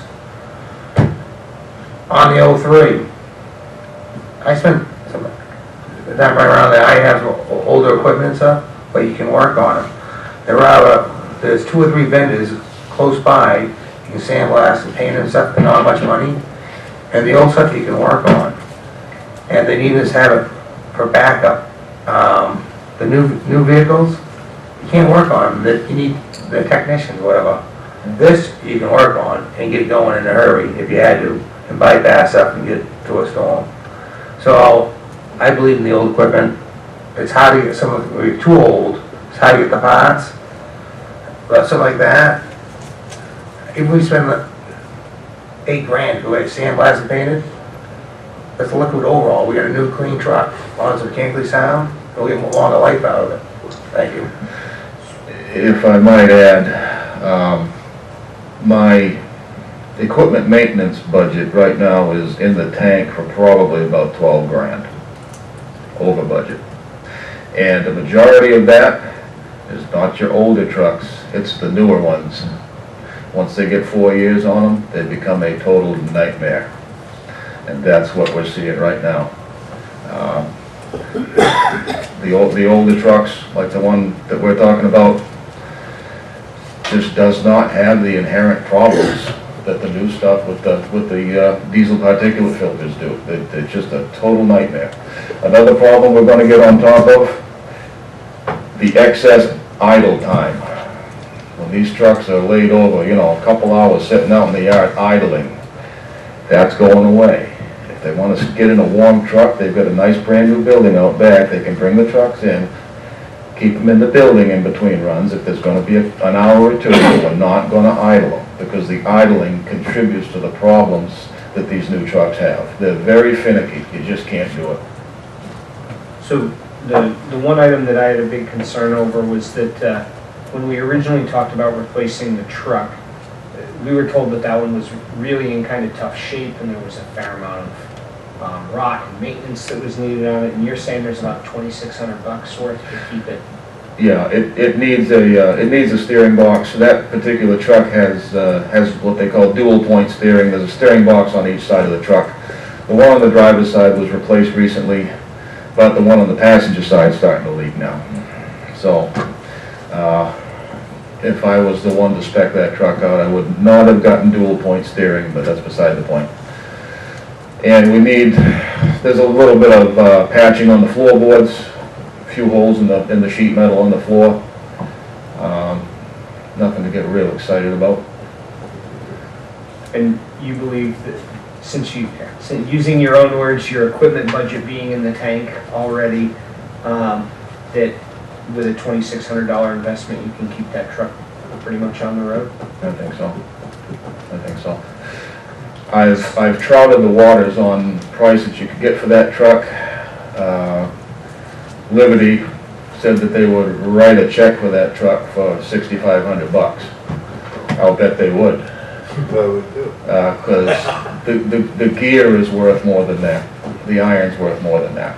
Mm-hmm. So that's ridiculous. But that's what you're going to get out here because of the year of the truck. And that's the argument that somebody's going to make trying to buy it off you. And they're going to say, well, it's a 2003. It ain't worth much. Well, yes, it is. Mm-hmm. So that was going to be my next question is, the original talk was to sell it, and you're saying about $6,500 is what somebody would offer to write a check for now.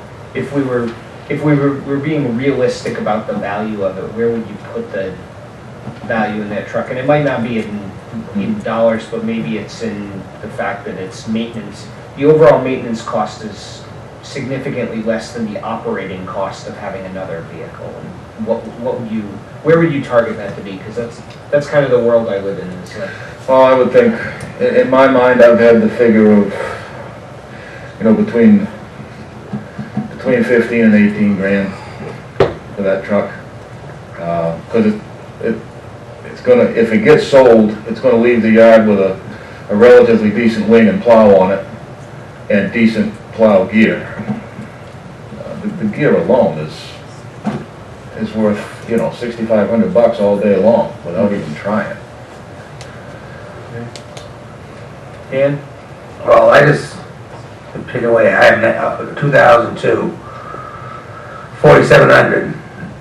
I'm trying to, 6 I'm gonna get on the road, and it's got 12,000 hours on the engine, 103,000 miles.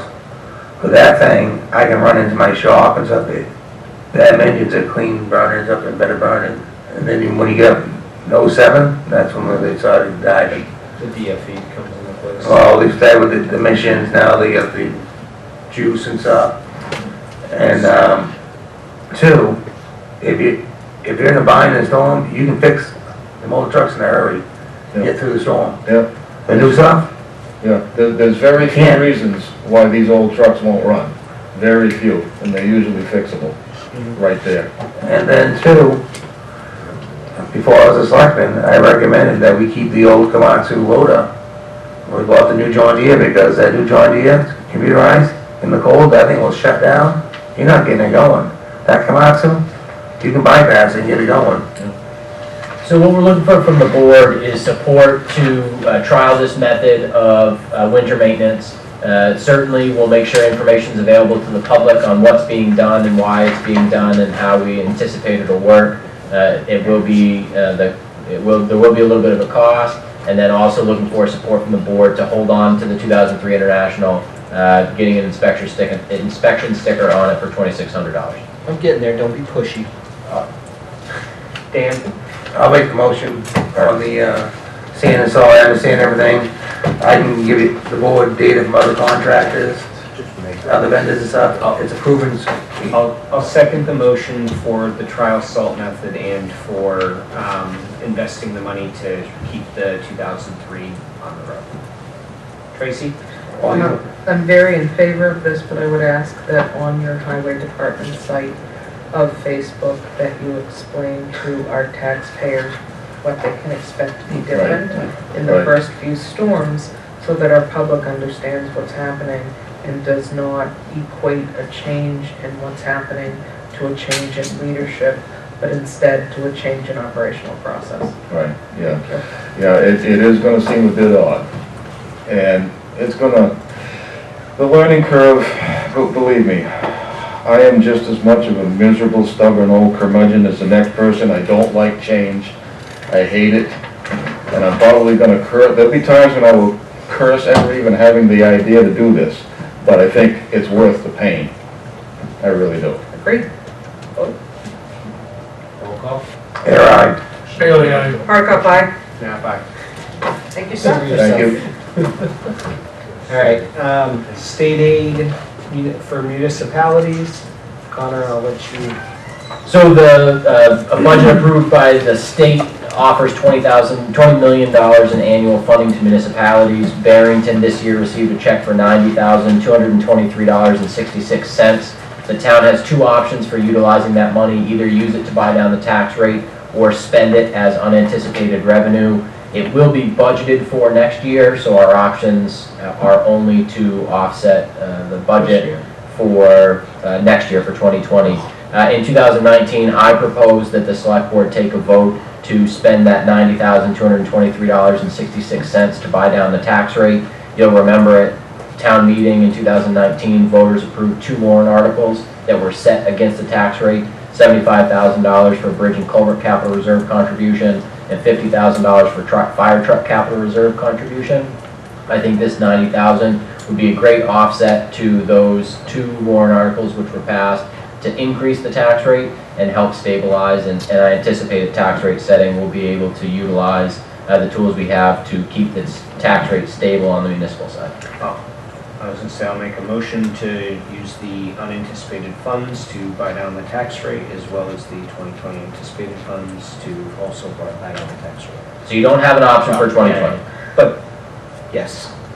I would second the motion to buy down the 2019 tax rate using the municipal aid that's been provided by the state. Air aye. Bailey, aye. Hardikoff, aye. Nap aye. The land offer from Chestnut Woods. So the board on August 26th refinalized the sale of a small triangle lot at the intersection of Substitute Road and Route 125.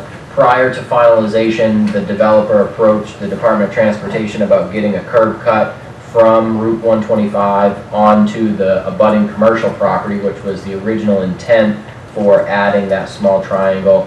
The Department of Transportation indicated that the path to acquiring a curb cut on that commercial lot was an uphill battle. 2 curb cuts were provided farther up on 125 for commercial lots. The developer isn't interested in pursuing that avenue and has offered to deed the property to the town. The town owns property, all of the abutting property, a certain portion that's in conservation easement as part of the Chestnut Woods development, and that small triangle lot, which the town still owns.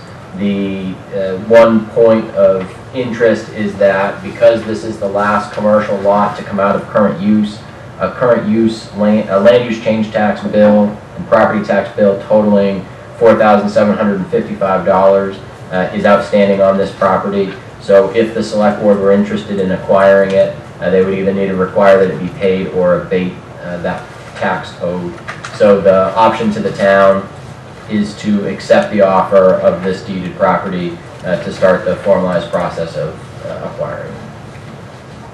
So that is one option. Right. To consider that option. Right.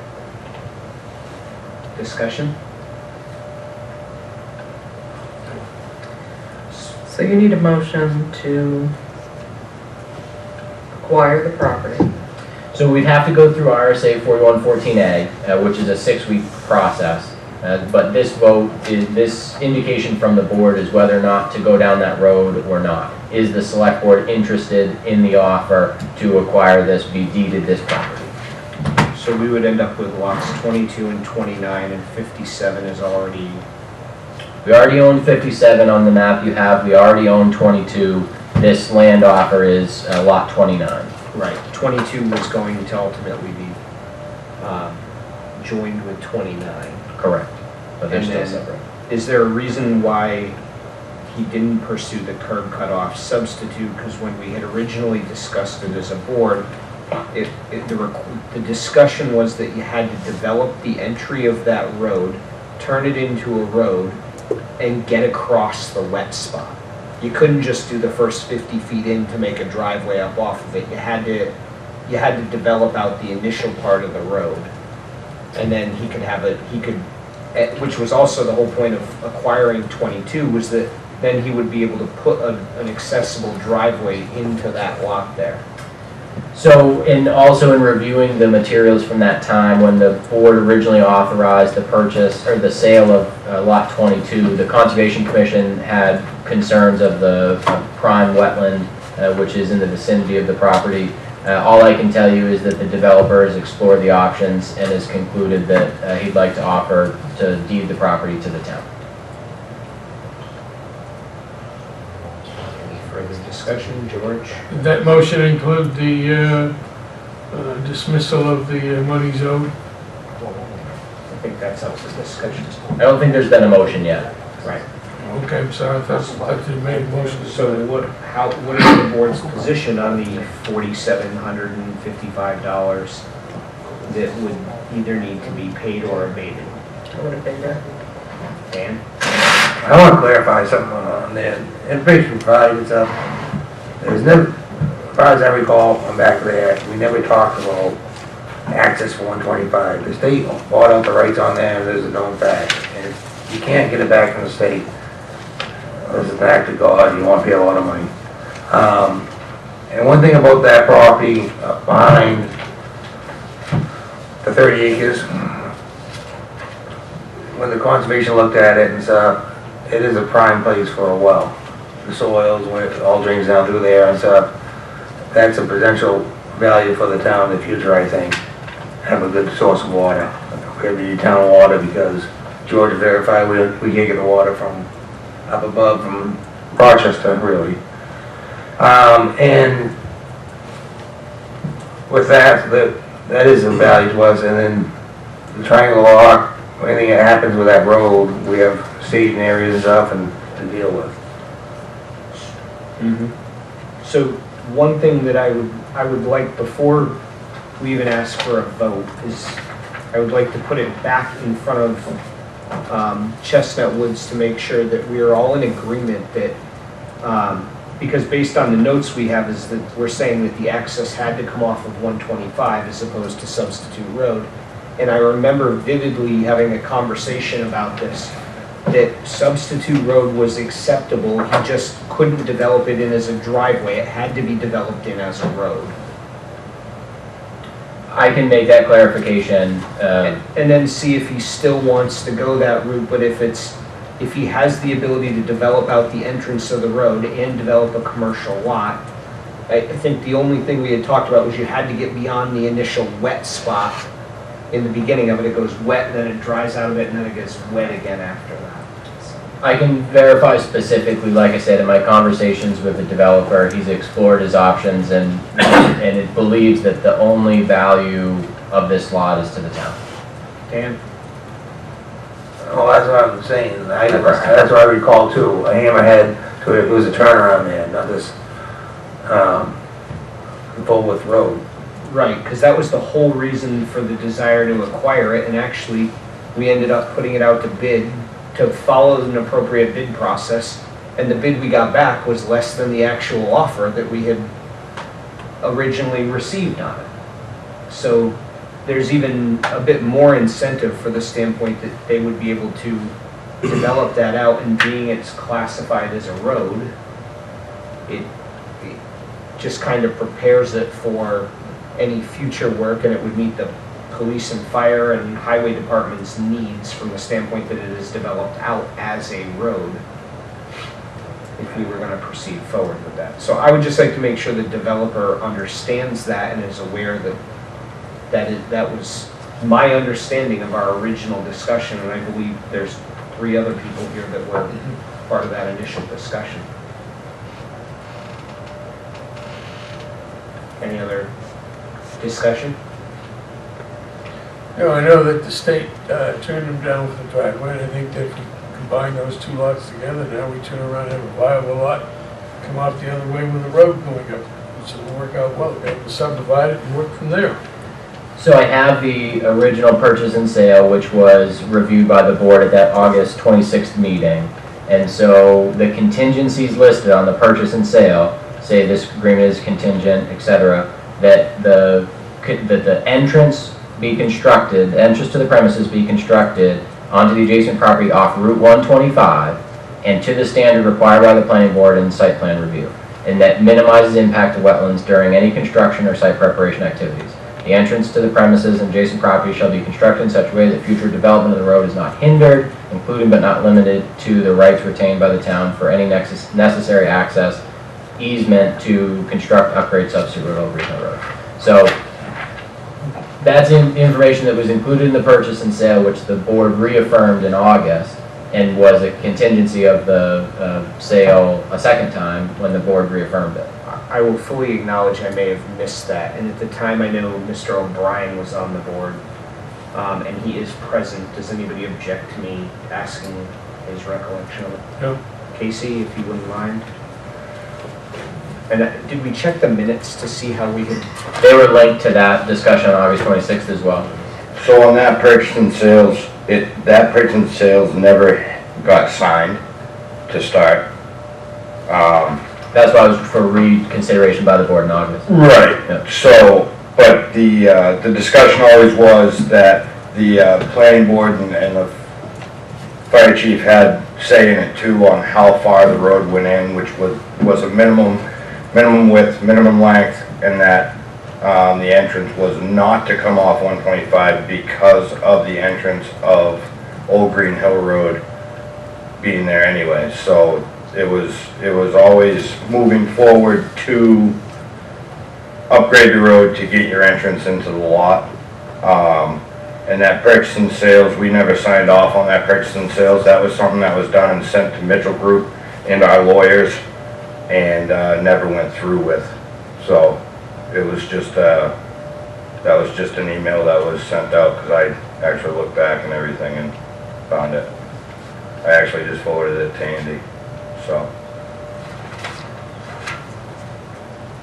Email on your Hotmail. Okay. So for the minutes of January 2nd, 2017, the board took a vote whether to sell map 223 lot 22 after the public hearings and enter negotiations with the bidder regarding conditions like road improvement and minimize wetland impact, would minimize the impact based on comments from the Conservation Commission. Chairman O'Brien felt the upgrade at the entrance onto 125 should be a discussion, and also the state would need to have some input along with Peter Cook, Marcia Gassis. All construction and engineering costs would be paid for by the developer. The consensus was to have Administrator Scruton proceed with negotiations. Right, the entrance onto 125 coming off of Substitute Road. Off Old Green Hill. Or, well, yeah, Substitute Old Green Hill where they merge it. That's the way I remember that. So for the, and we specifically had that discussion around making sure that that was built out as a road, not as a driveway. Correct. So I guess two things. One, that's a contingency that the board reaffirmed at the August 26th meeting. And two, the developer, again, it might be materially insignificant to the extent that the developer, if the developer isn't interested in the property and is either going to sell it, but he doesn't think anybody would be interested, so is interested in giving it to the town because we have all abutting property, that won't prohibit us from doing something with it in the future, putting it up for sale again for commercial development at some time that Substitute Road is developed, or a developer would be interested in upgrading Substitute Road. Dan? Or town's land can put it together a package like, you know, they did before, when they have, in the future. So, okay, so my suggestion is we just put it back and clarify that we are okay with that, and in the fact that it would mean developing the entranceway to town road standards of Substitute Road. And then if he's still not interested and would just prefer to donate it to the town, then we can move forward with it, but I think it's worth just making sure that what we had reauthorized or whatever the last time is not what the board had discussed and agreed to in its original conversation, and make sure that's understood for him. So if the developer still is not interested in developing the property, would you like me to schedule the first public hearing for RSA 4114A for the next meeting? If he's not interested, then yeah, that might have a problem. Yes. Does everybody else concur with that? Yes. George? Just a question is, when is the payment due coming out of current use? Is that something that's just hanging out there? Is there a specific timeline he has to pay it? Or are we going to have enough time that if we did decide to pay it, we could? How is that going to work out? So tax bills due until paid at some point. For land use change tax, I believe it's 90 days. I'd have to double check. It starts accruing interest and the amount would increase. The bulk of that $4,700 is the land use change tax payment. That's 10% of the assessed value. That's probably assessed at close to $50,000, or actually you have the assessment card. It's assessed at $49,000. I was gonna say, if it's 10%, it's at $47.50, it's gotta be $47,550. Well, the assessor, for land use change tax warrant, the assessor makes a determination not based on the current assessment, but what the actual value of the property is at the time. So that amount may grow if interest is accruing. Honestly, I'd have to go back and check the records. It was just a question, I was just curious. If he's not interested at that point, we'll accept it, and I think the board would probably make a motion to waive the, or abate the $47.55. I will get back to the board for the next meeting. And just for anybody wondering, because I know there are multiple people who are excited, the Patriots are now up 7-0. for the rest of us will carry on.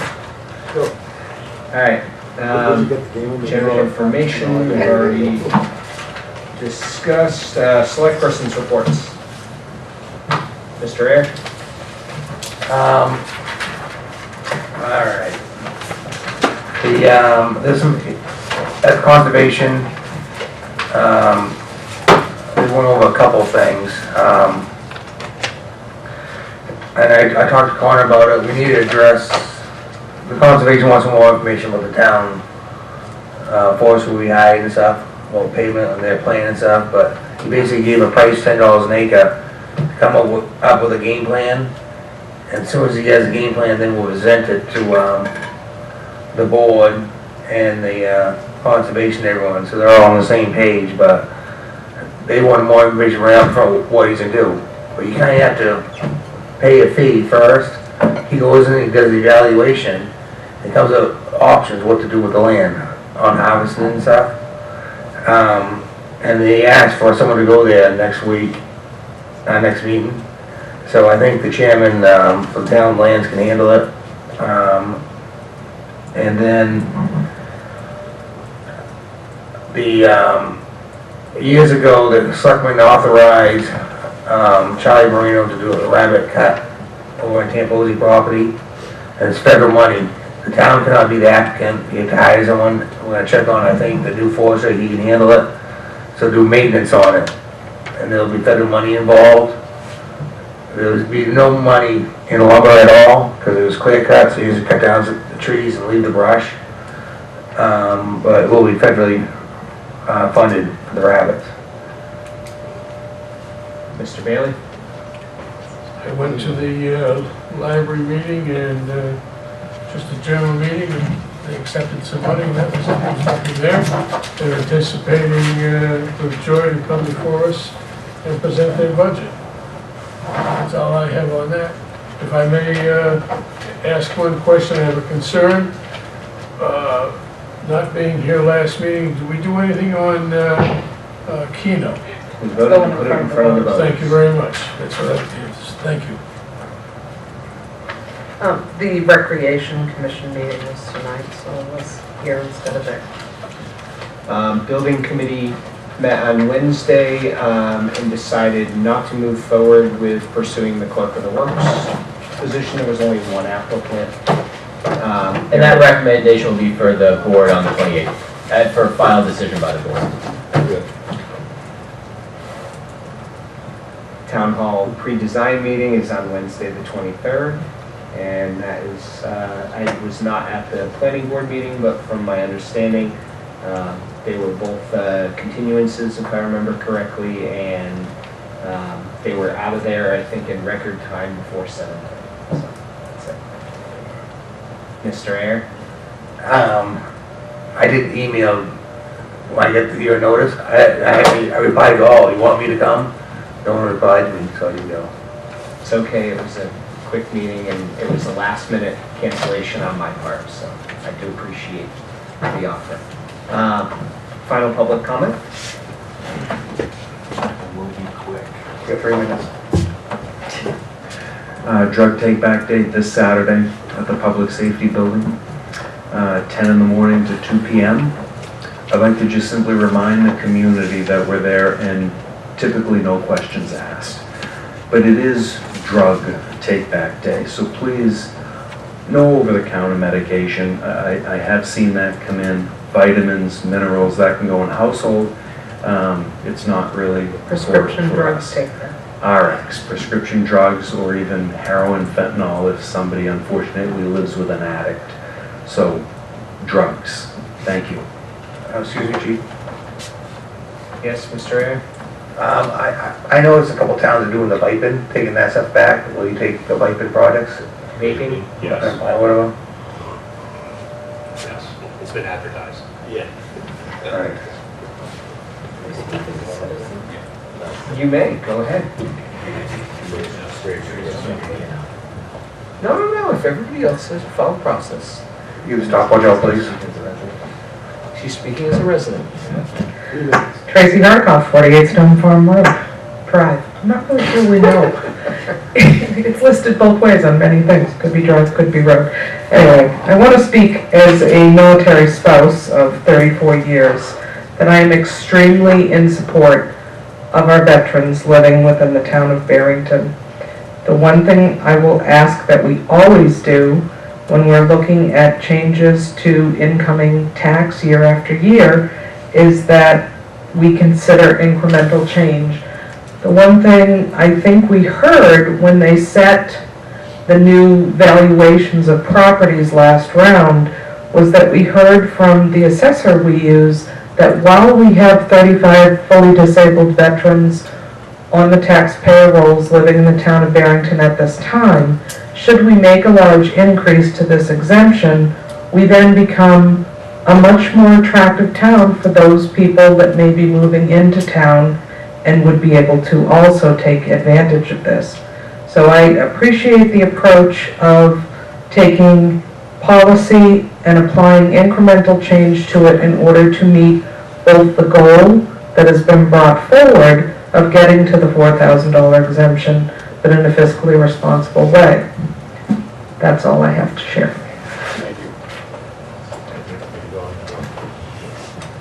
I will also echo support for Tracy on that, as a spouse of a military service person, as well as a brother-in-law who has over 25 years in military service. Deputy Chief George Joy. Some of you, and he didn't make it on camera tonight, Officer Morse was present, and you may have noticed that he is growing a beard at this point in time. If you've been out and around town, you've seen that as well. We are not letting our grooming standards slack. However, if we're moving into October, typically we do a fundraiser. Again, the PD has picked the food pantry locally. So all the officers that you've seen with beards are contributing to that fund, $50 each, and they're actively fundraising as well for the food pantry. So we are not letting our grooming standards slack, we're just fundraising for the next 60 days or so. And where would people send contributions for said beard? If they would like to, they could reach out to any of us and we'd be happy to reach out. It doesn't necessarily have to be one person. I'm not growing a beard, but I'd be happy to come up and assist in that process as well. Thank you. Do we also allow them to support for Movember, which is typically in regard to male cancers? We're continuing through November, actually, into December, the first part of December. Very good, thank you. Mr. O'Brien. I'm watching the game, I'm trying to pay attention. Yep, turn your nose, sir. Someone else's. This past, Casey O'Brien, 24 Hour Road. This past Saturday, the Recreation held trunk or treat. Great event, a lot of support from police, fire, and the community members. Love to see a little bit more trunks because we were short this year. Thank you, Dan, for showing up for your first year, but I've been doing it for many, many years and really appreciate everybody who does it. And I think the kids had a great time, but thank you for that. I heard the turnout was great, and it was about an hour wait in some cases to get around. Really? A solid hour and 15 minutes of a steady line. Yeah. So. We got blamed for that because we were letting the kids climb in the One last truck. question Oh, for it was your the, fault. Chief Walker talked to me that. one last question for the select board. The library had a dropout on their baking day. Did the select board want to get together as a group and produce 100 baked goods and represent the select board at that library fundraiser?